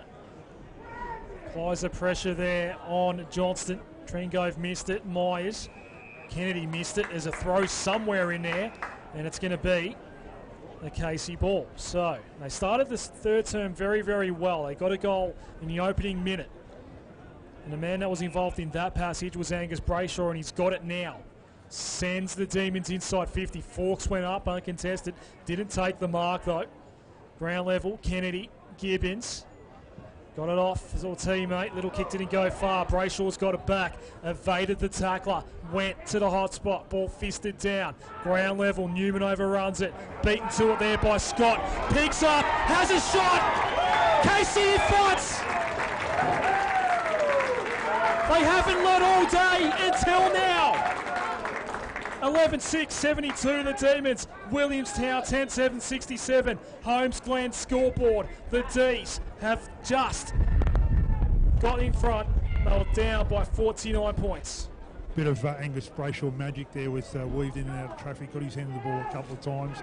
Sent the ball forward, and you're right, Adam. They haven't led all day, and it's 2 minutes and 20 into the last quarter. So can the Willie boys respond? Andy Collins asked them at three-quarter time, you must be disciplined your play both ways, and you forwards must do the job. It's in the midfield. They are winning this contest hands down in this second half. Ball back in the middle. Tap down King into the ruck for Casey. Down to Brayshaw. He got across to Billy Stretch. Still inside the centre square. He kicks out wide. Well, Zajai's got his task here. He paddles it in front of him. Singh there trying to hold him up. He tackles him over the line. And we'll have it thrown in this quarter. Peter Jackson VFL Live Football for Bowls Victoria. Bowls Victoria's Play Bowls month in October. More details at bowlsvic.org.au. Just click on the Play Bowls month icon for a list of come and try bowls activities at a club near you. Ball tossed back in. Squally breeze now at Burbank Oval. It's going nowhere in a hurry. Willie Wheeler picks it up, trying to go around his body. Got plenty of height, not the length though. It comes off hands. Kennedy Harris did well to bug. Back to Stretch. There's a bit going on behind play. Keep an eye on it, Adam. There's a kick going inside 50, and Scott comes out and takes the mark. The little fracas has been resolved. They all go their separate ways. Cooler has prevailed that time. Will line up. He's kicked 3 goals today. He'll kick from just on the 50. Only the slightest of angles. A chance to extend the margin. Getting very cool here too. For the Demons. Comes with the territory, Stoney. Is Scott right on the paint of 50. He's given it every opportunity to carry the pack. Nope, off hands. And through for a behind. Here's that point. 10 11-7-73 playing 10-7-67. As this ball going in long, Adam. It's a high ball. Chance again for Casey to try and bring it back in. As Cordy was swung around, he put the handball up, stretch. It comes off his hands. Now an opportunity again for the Demons. Gent, right near the boundary line. He was pushed off his kick at the crucial moment and put it out of bounds on the full. Turnover, free kick going the way of Williamstown. So suddenly, the possibility of extra time is in play. Well, yeah, Wheeler. didn't think about that. Gee. Inboard he goes. Bewley takes the mark and kept on running. A great hit up there for Charleston. Saw the man over the top. Dorgan back to Charleston. Just misjudged the ball there and he gets brought down by Kilty. Free kick, Casey Demons. He needed to get... Oh, there was a player on over the top. They would have had a certain goal at him. This is Thomas Bug. Takes a bounce. Left foot down the line. Zajai in the region. Bouncing ball evaded a couple. Who's going to pick it up? No one really wants it at the moment. Bewley, quick handball in board was good for Markon. Jolly, switching pass. Chisari's got space.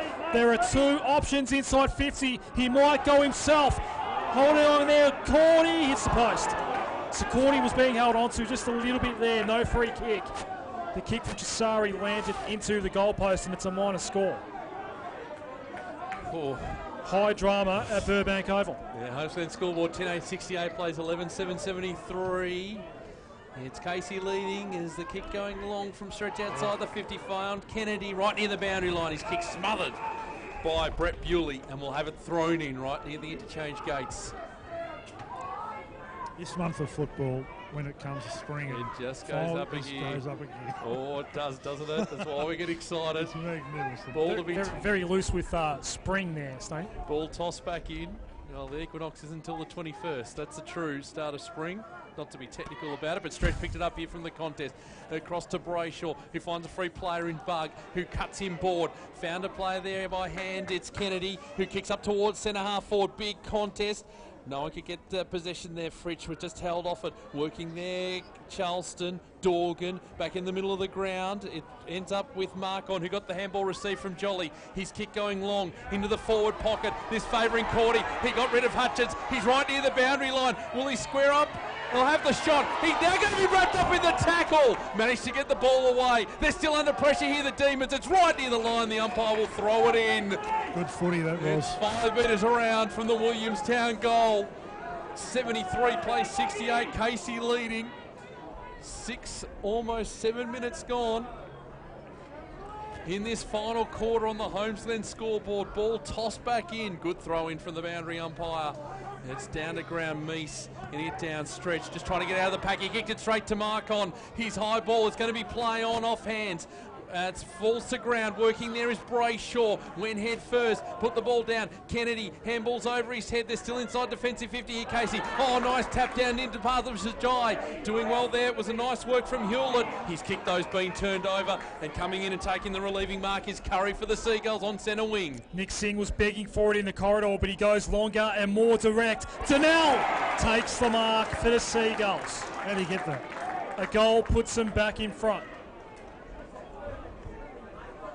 He'll kick this. Just stuck in the mid, Stoney. He's in the middle of the pack. Good set of hands. Made it look easy. 8 minutes into this final term. On ladder, it's 1v4. But these two teams are two of the very best in the Peter Jackson VFL, and they're putting on a wonderful show as Sam Donnell puts Williamstown back in front. Goal number 3 for number 3.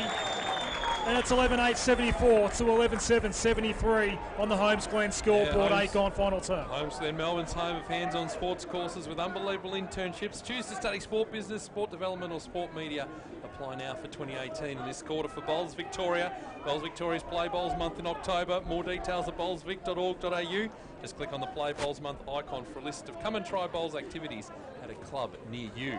We'll go around the grounds in a moment, find out what's happening over at Port Melbourne, but meanwhile here it's a 1-point ball game. 11-8-74 playing 11-7-73 on Peter Jackson VFL Live. I love the game final series. We'll have a take 2 on the bounce. We're certainly loving this game at the moment. Tigers by 11 points around the grounds. Collingwood's had a good start to that third term. All right. It's Ball now thrown up in the middle. Meese couldn't get a run at it. Well done, Spencer. See, Free there you go, right? And There's- advantage 2 to the Demons. As Kennedy putting it in towards the 50. It's bump ball. No mark taken. Fawkes laying the tackle. And the umpire says, give it to me. Did you see that ruck contest then? He waited till got in, and he got in front of the Meese and got the tap out. So it was Hewlett there with the bump ball. Let's see what happens here. Meese is going to have it all to himself again, just pushing off Spencer. It's inside 50 for the Demons. A little kick out there for the Seagulls. An opportunity mark on, going behind him. Into the path here of Gibbons. He's going to be worried off the footy. Morris, he went without it too. It's a hot footy at the moment on centre wing. They pile in on top. The umpire will throw it up. 1 point ball game. Almost 10 gone in the final quarter of the qualifying final. Meese getting the tap down. Morris, he's wrapped up in the tackle by Schultz. Going nowhere. The umpire will throw it up. Oh, what a game. The way to start off the Love the Game final series. As just stealing the ball there was Mark-on, wrapped up in the tackle, got it back to Meese. Willie Wheeler almost 360. Still got some teammates here. Schultz, who's on centre wing, will kick deep inside the 50. Oh, Mark! Yeah, that's going to be paid. And it's going to be paid to Sipos. Hutchins did everything he possibly could to stop Sipos taking the mark, but he was in good position, good body work, and he got the job done. He will line up and have a shot from 35 metres out on the 45. So Aaron Sipos today has kicked the 2 goals. He'll kick this. Important here. Breeze picking up again. He steps inside the 50. It's on the way. It looks very good. That's his third.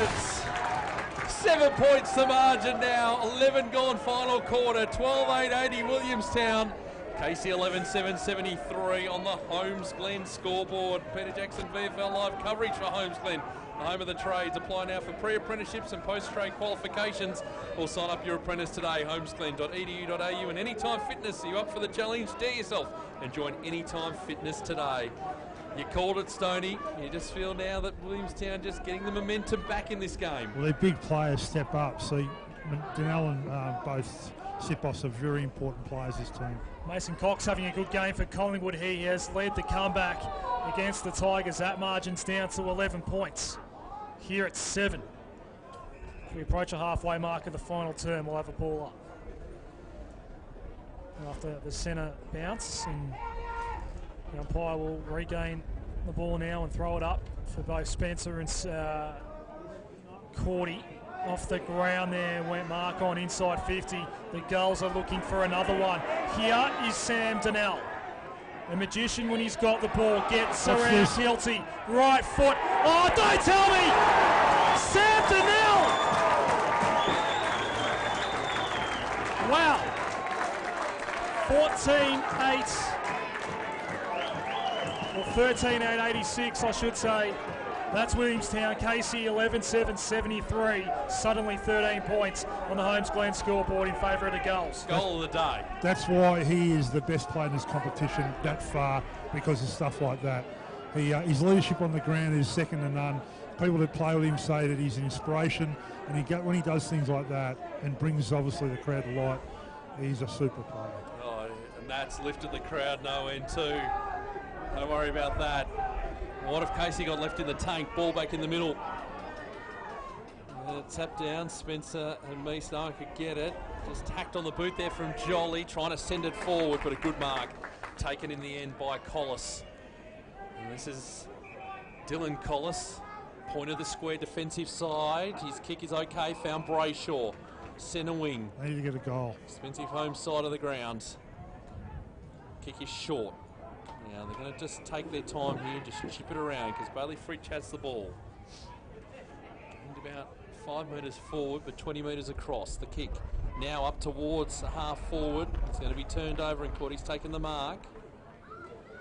We'll take it out of his hands. Bit of tempo footy.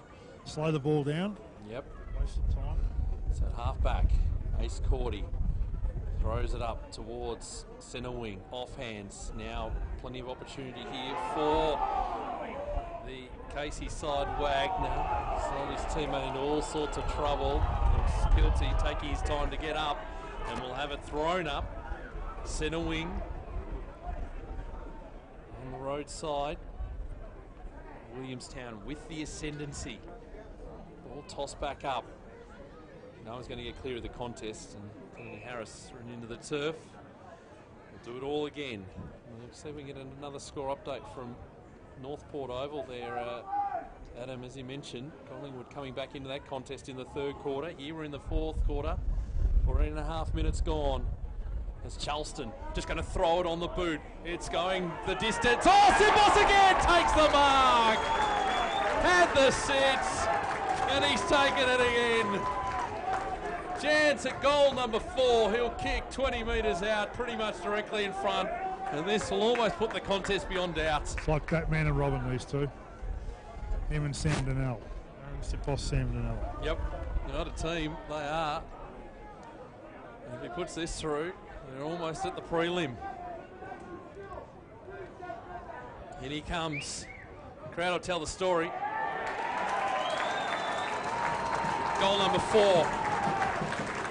And Williamstown looking very good. 14-8-92. They lead Casey 11-7-73. 15.5 gone in this final quarter for Holmes Glen, Melbourne's home of hands-on sports courses with unbelievable internships. Choose to study sport business, sport development or sport media. Apply now for 2018 in this quarter for Bowls Victoria. Bowls Victoria's Play Bowls Month in October. More details at bowlsvic.org.au. Just click on the Play Bowls Month icon for a list of come and try bowls activities at a club near you. 8 goals between the ex-Saints, Donnell and Sipos around the grounds. 4 goals in a row for Collingwood, and it's back within a kick there. 6-9-45 Richmond, Collingwood. 6-5-45. That one is at Fort Burns Stadium. That's where we'll be tomorrow. Bulldogs and Bombers. Williamstown go inside 50, and Aaron Sipos takes a one-hander. This is what we saw in the second term. This is showtime stuff from Williamstown. They are kicking away now. It's already 19 points. Gee, don't they wish they had the prelim here? Way up the road at Port Melbourne, but goodness me. Well, what a time to step up and kick it back. That's what's on offer for Aaron Sipos. 1, 2, 3, 4, 5 for Aaron Sipos. And perhaps a prelim coming up for Williamstown. 15-8-98. They lead Casey 11-7, 73, 17 gone final term. Holmes Glen scoreboard. Loved the game final series, and it started with a bang with 2 pretty good games taking place today.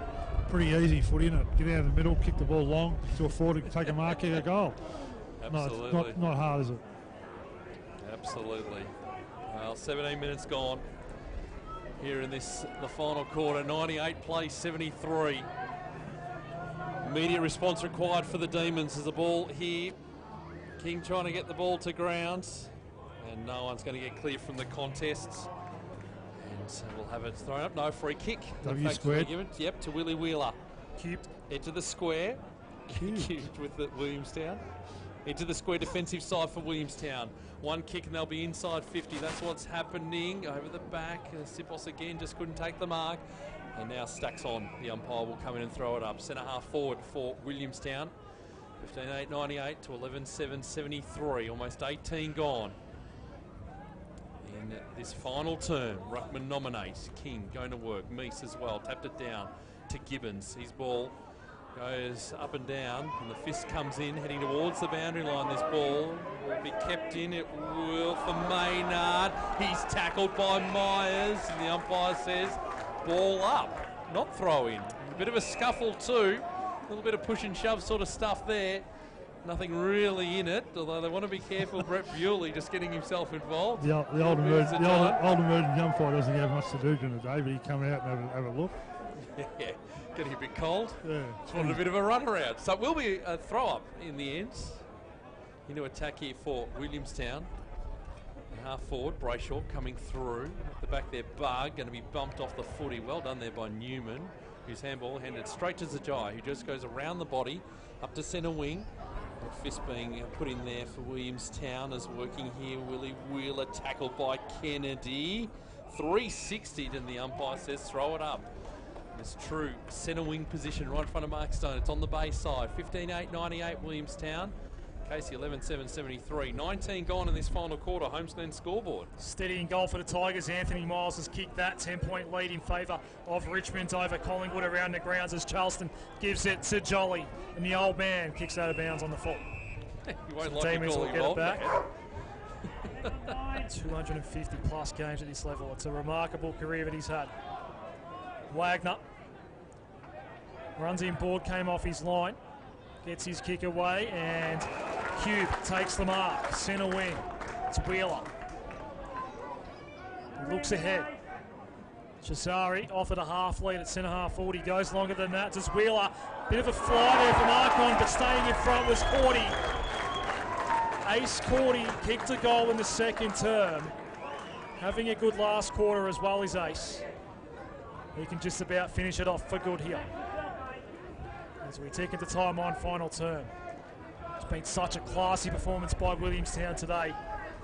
They were tested. Casey, in fact, got in front early in this last quarter with an Angus Scott goal. But they have steadied brilliantly. This will raise the ton as well on the Holmes Glen scoreboard as Cordy misses. Only just snuck that one in for a point. In fact, goal umpire worked a long way to their right. 15-9-99 plays 11-7-73 Holmes Glen scoreboard. And we are at the time on final term as Trengove goes to himself. Yeah, and goes for a run and kicks wide, too wide. It's out of bounds on the full. He's turned it over. And Marco Masters is going to take the free kick. Lee Masters, not too far out to score. Maybe he's 60 from goal. Maybe just going to just pop it up. That's what he does. They're going to fly. Hutchins is there. Almost the mark to the front to Sipos. Now he's forced to lay the tackle. And no one's going anywhere. The umpire will get in pretty quickly for this. 99 play 73. 21 gone in the final quarter here on Peter Jackson VFL Live. The Love the Game final series. Meese getting the tap down, but no one getting anywhere in a hurry. Bewley was just taken off the footy. Quick kick out of the pack into the top of the goal square. to Nell being harassed by Tringo. Just pushed it back. Wheeler just need to get boot to ball. Couldn't do so. Needs to be careful here. Hutchins worked it across. Jan 360'd in the tackle. Wheeler picked it up. Mark on's there as well. He's wrapped up by Zajan. The umpire will come in and throw the ball up. Right near the goal line here for Williamstown. Well, one more goal definitely seal it, but I think it's pretty much done now. But we'll wait and see as this ball's tossed up right to the top of the goal square. Hutchins, a couple of players including Bewley jumping over the top of him. He's wrapped up, and we'll have it thrown up again. Point of the goal square now for Williamstown. As it's tossed up, Meese again trying to get it down. No one can find any space. Another stalemate here. And a bit of push and shove too. I don't think Maynard was liking the attention there from Ace Cordy. Bit of sort of push and shove style. One more time, let's see if we can get this going. Holding, free kick. It's going Williamstown's way, and it's going to Nick Meese, who will have the shot point blank range. And this, a bit of icing on the cake now for the Seagulls. After this kick, Stoney, I've got a curly one for you. But I'll wait for the kick. Well, it might not be too curly, actually. It might be pretty straightforward. We'll see. See what Nick Meese does here first. Nick Meese to push Williamstown over 100 again this season. He kicks, he goes. They get to him. The big man's got a goal on the board, just his fourth for the season. 16-9-105 Williamstown. Casey 11-7-73, 23 minutes gone in this final term on the Homesland scoreboard. And this quarter for Bowls Victoria. Bowls Victoria's Play Bowls Month in October. More details at bowlsvic.org.au. Just click on the Play Bowls Month icon for a list of come and try bowls activities at a club near you. Mark Stone, across all levels of football, are we watching the, stay with me here, 19th best team in the land, if you know what I mean? 19th best team in the land. Yeah, opposed outside of the AFL. Yeah, I'm hearing that. It's certainly a well-constructed team, and the recruiting staff at Willie do a wonderful job year by year getting the best players. They would certainly challenge that. There's a lot of good sides in state football I've seen. So, but something for debate, no doubt. Well, I think they just about are. This team is absolutely magnificent. They're rollicking away toward it. Yet another prelim final in the Peter Jackson VFL as Jack Hutchins fumbles the ball out of play. Boundary throw in. And the locals are sure to let him know about his mistake. They've got a front up again next week. Their opponent's still undecided. Tigers holding on by 11 points against Collingwood around the grounds. 105-73. A fantastic win for a fantastic footy club coming up. Ground level through the legs. Jay Kennedy Harris tackled out of it by Myers. Ended up with Sipos. Long range handball inboard. Newman missed it, pushed out of it there. And Johnston did well to get his hand pass out. Stretch can go for a dash. No one up There's ahead. absolutely no one to go to. Potentially Kilty. Went backward for the time being. Wagner. Stretch. Has to get away from Donnell. Does. Down the line he goes and turns it over. Nick Singh has the ball for the Seagulls. These locals are absolutely loving this. Wait for when the siren goes. They'll be going to Port Melbourne in 2 weeks. They could be on their way yet again to Etihad Stadium. Boundary throw in. Expensive properties side of the ground. I reckon you could afford something over there, Stoney? Front door. Yeah. Even that's out of my pay scales. The ball's tossed back in. Centre wing. No one could grab it for the contest. VFL Live don't pay that much. Tell me about a Stretch. This ball holds up in the breeze. It goes out of bounds on the full. It'll be a free kick to the Seagulls. It's very overcast. It's getting dark, isn't it? But on the positive side for our man on the boundary today, no rain, no precipitation at all. You've done well, Stoney. Yeah, I've done well. It's been great. You've done particularly well. Very impressive. There's this kick from centre wing. Going inside the 50. Meese, almost the grab, couldn't take it. Dumping tackle there from Wagner. And massive players around the footy. It'll be thrown up. Inside 50 for Williamstown, 16-9-105 to 11-7-73. 26 minutes gone in the final quarter. Bewley coming through. Oh, yes, please! Yes, please! He kicks it. Now that's his first for today. 17-9-111, plays 11-7-73. We've gone 26 and a half minutes in this final quarter on the Holmes Glen scoreboard. Holmes Glen, Melbourne's home of hands-on sports courses with unbelievable internships. Choose to study sport business, sport development or sport media. Apply now for 2018.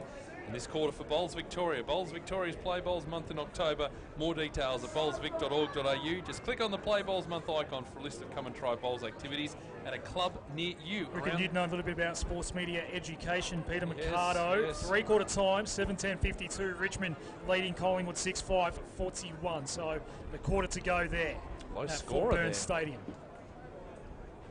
Bounce down in the middle. That's a very good bounce. It's Myers that has it for Williamstown. Tackled out of it by Johnston. Brayshaw won it back. Hand pass was a little wayward there for Scott. Went wide by hand. Went looking for Collis. Kennedy in the region as well, but Marcon did very well to win the ball back. Then he receives the handball from Newman. Marcon, short little pass, just 15 metres. Wonder who Stoney's going to talk to after the game. He's going to start Any thoughts, thinking about Stoney? that one. Yeah, I've started thinking about it. Okay. All right, we'll have our eyes peeled for our man Stoney at ground level when the siren goes here. Here's Donnell. And he's tackled out of play by Wagner. Boundary throwing. He might be in contention. I reckon number 14 might be in contention too. No, this one doesn't. So, the Sipos Donnell Not combination. 49 again. I've interviewed him before. I'll talk to him. I was going to say the Sipos Donnell combination, 9 goals between them today. 9 different goal kickers on the ground for Williamstown as the umpire brings this in. I think King was uncontested at that one.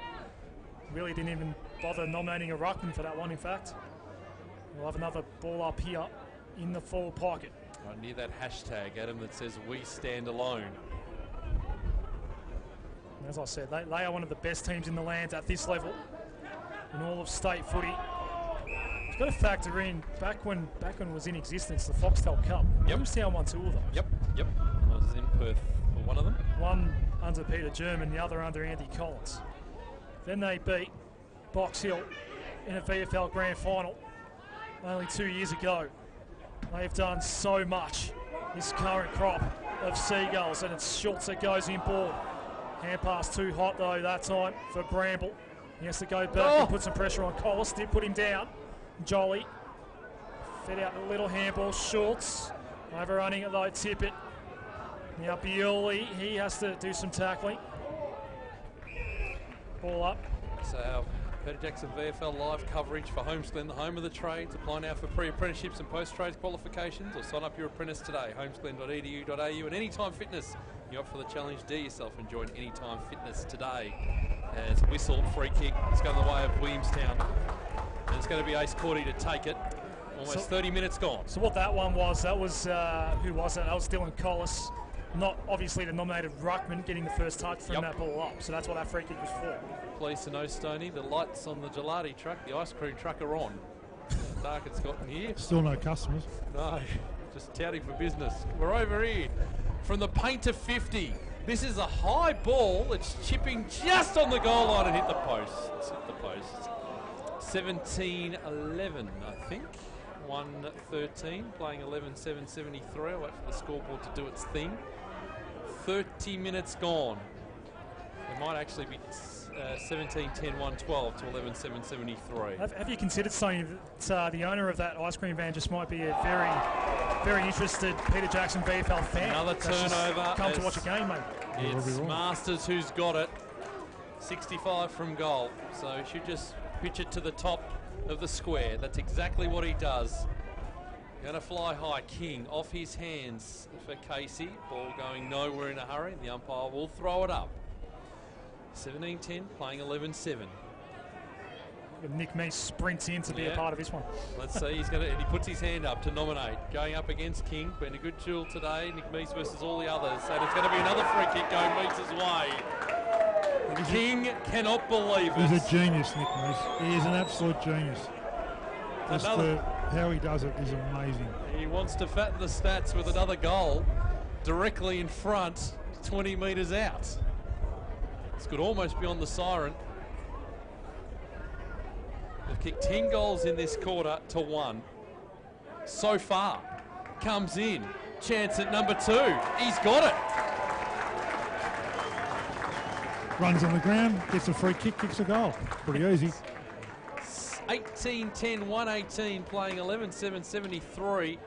We've gone 31, almost 32 minutes in this final quarter for Homesglen on the scoreboard there. And the final quarter for Bowls Victoria. Bowls Victoria's Play Bowls Month in October. More details at bowlsvic.org.au. Just click on the Play Bowls Month icon for a list of come and try bowls activities at a club near you. And Homesglen, Melbourne's home of hands-on sports courses with unbelievable internships. Choose to study sport business, sport development or sport media. Apply now. For 2018, as 32 minutes are gone on the clock. We only have a handful of minutes left in our coverage. Here, Adam. And, well, this game just might still keep on going after we're due to go off air as we see Kennedy hit up Scott. Anyway. Angus Scott has a shot on goal coming up. How long we got, Pete? We've got about 2 minutes for our Aussie digital audience, but everyone else on the web stream, we can continue on. Might not be any time for Stoney to go and target there will his be. man. Okay. Need it for tomorrow. You're holding half-time together, Stoney. Angus Scott kicked a very important goal to start his last term. That was back when this game was still alive. This time he doesn't make the distance, and Bewley's the man that takes the mark. He got among the goals in this last quarter, did Brett Bewley. This one's going to go straight down the throat of Collis, although his own teammate got in his way in the end. And Jolly beaten to the ball that time by Johnson. In fact, it was Singh inside 50. That's a bad one. Turnover. Garaiza has it for the Seagulls. And he goes down the line. Hutchins. King over the top. Who was that at the back? It was Morris. He takes the marks and bandage around his head. Ed Morris. There you go. Yet another preliminary final coming up for Williamstown. 18-10, 118. Too good for Casey. 11-7, 73. Have a listen to the song. The boys from Williamstown who play beside the sea. One for one and one for all, we strive for victory. There's not a game that we can't win. Together we stand tall. Siren sounds, we stand our ground. We're Seagulls one and all.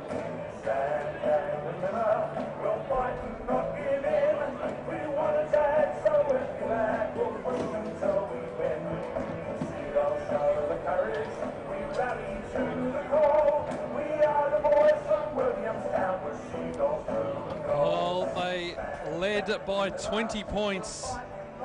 Sorry, they led by 6 points at quarter time, 36 at half time, just the 1 point at three-quarter time, and they piled on 8 goals to 1 in their final term to run out 45-point winners. The goal kickers quickly for Williamstown, 5 goals for Aaron Sipos, 4 for Sammy Donnell, and singles, 2 for Lockie Schultz too, I should say, and singles for Kavara, Marcon, Masters, Cordy, Bewley, and 2 for Nick Meese at the end too. Don't forget those. And there's our Aussie Digital audience leaves us. We'll be back tomorrow from Northport Oval. We look forward to your company then. And we'll come back to you in just a moment, Stoney. It's 4 goals for Bailey Fritsch for Casey, 3 to Angus Scott, and singles to Morris, Maynard, Kennedy, and Bug. Stoney, you've got Nick Meese. I have, Nick. Great result. You were challenged there in that sort of third quarter. Yeah, definitely. We had a great second quarter, and they come right back at us. So, yeah, it put us right under the pump again. What did Colo say at three-quarter time? Just obviously you were challenged in that third quarter. What do you say at that three-quarter time break? Colo's not really a rant and rave sort of coach. He just sort of put to us and goes, play our footy, play our brand, stick to what we do. I know it's the old cliche, but we had a lot of faith in that if we come with our heads in the right spot, we'll win. Your own game, you had a pretty good year this year, got a couple of goals there late. It's always good kicking a goal for Ruckman. Yeah, snuck a couple of cheapies. I didn't take any marks, just a couple of free kicks. I don't know if they count. And Fowles footy for Williamstown Footy Club, mate. Just seem to thrive this time of year. Yeah, I think we've hit a really good patch. So to great out a win today when we got really challenged. I'm really happy with get the result in the week off. Always amazed, mate, how you deal with taller ruckman. You seem just to be able to use that body strength to get in front of the player and take the advantage of the small blokes. I just try and make it hard for him and see how we go. That's about it, mate. Cheers, mate. Cheers, mate. Well done. Nick Meese there with Mark Stone as they're all huddled together. They're going to get a huge cheer as they leave the ground too. And interestingly, they get a round of applause too from the Casey boys at the back. As the Williamstown side have a listen to that roar. They're off to the prelim final. Casey to play the winner of the game at Fort Burns Stadium. Let's get an update. Richmond and Collingwood, please. Final term underway. Shea Bolton's kicked the first of the last quarter for the Tigers. 8-10-58. Richmond, Collingwood 6-5-45. Just interesting there that Ben Jolly just clapped off the ground. Potentially, has he played his last game here? Well, I think recognising the milestone game for him. It's 250 games as they all go into the rooms. We'll get the song. Adam, we might let you go because I know you've got finals elsewhere to get to. Thank you for joining us. We'll catch you in a couple of weeks. Been a pleasure. Thanks, Peter. Thanks, Stoney. Adam Saracoglu joining us there. We'll get the song, Stoney, and then we'll wrap up our coverage. Let's have a listen to this, Seagulls fans.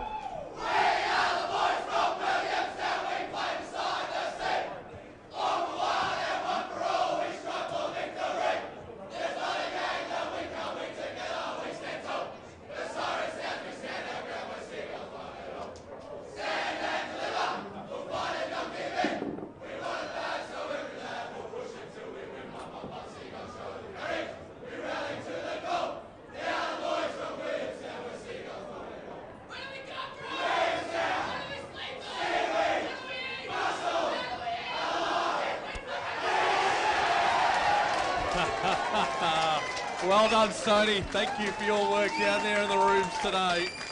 45-point winners, Williamstown 18-10, 118 to Casey 11-7, 73. As we said, Williamstown into the prelim in 2 weeks' time. Casey to play the winner of Richmond and Collingwood at the moment. It's Richmond with the lead there heading into the final term at Fort Burns Stadium, Port Melbourne. You can't move down here, I'm telling you, boys. Yeah, I can imagine. Crowded. But thank you for your work. If you can get out, head back up here and rejoin us. Great work today, Stoney there on the boundary, and we'll catch him next week. That's just about it for our coverage this afternoon here from Burbank Oval. The home side, the home fans, very, very happy. 45-point winners, 18-10, 118 to Casey 11-7, 73. Tomorrow, big day coming up. We've got elimination final action from Northport Oval, and it's Essendon taking on Footscray. The other game, with Box Hill and Port Melbourne, will be all across that and keeping up to date with those scores. The winner of Box Hill, Port Melbourne through to a prelim, the loser to play the winner of Essendon and Footscray. Thanks for your company this afternoon here on Peter Jackson VFL Live, day one, the final series, and what a game we had for you. I hope it'll be even bigger and better tomorrow from Northport Oval. We're on air from 2:30 in the afternoon, 10 minutes before the bounce at 2:40. And, well, we're looking forward to a big game there. But for now, from Williamstown, 45-point winners, the home team in the qualifying final over Casey.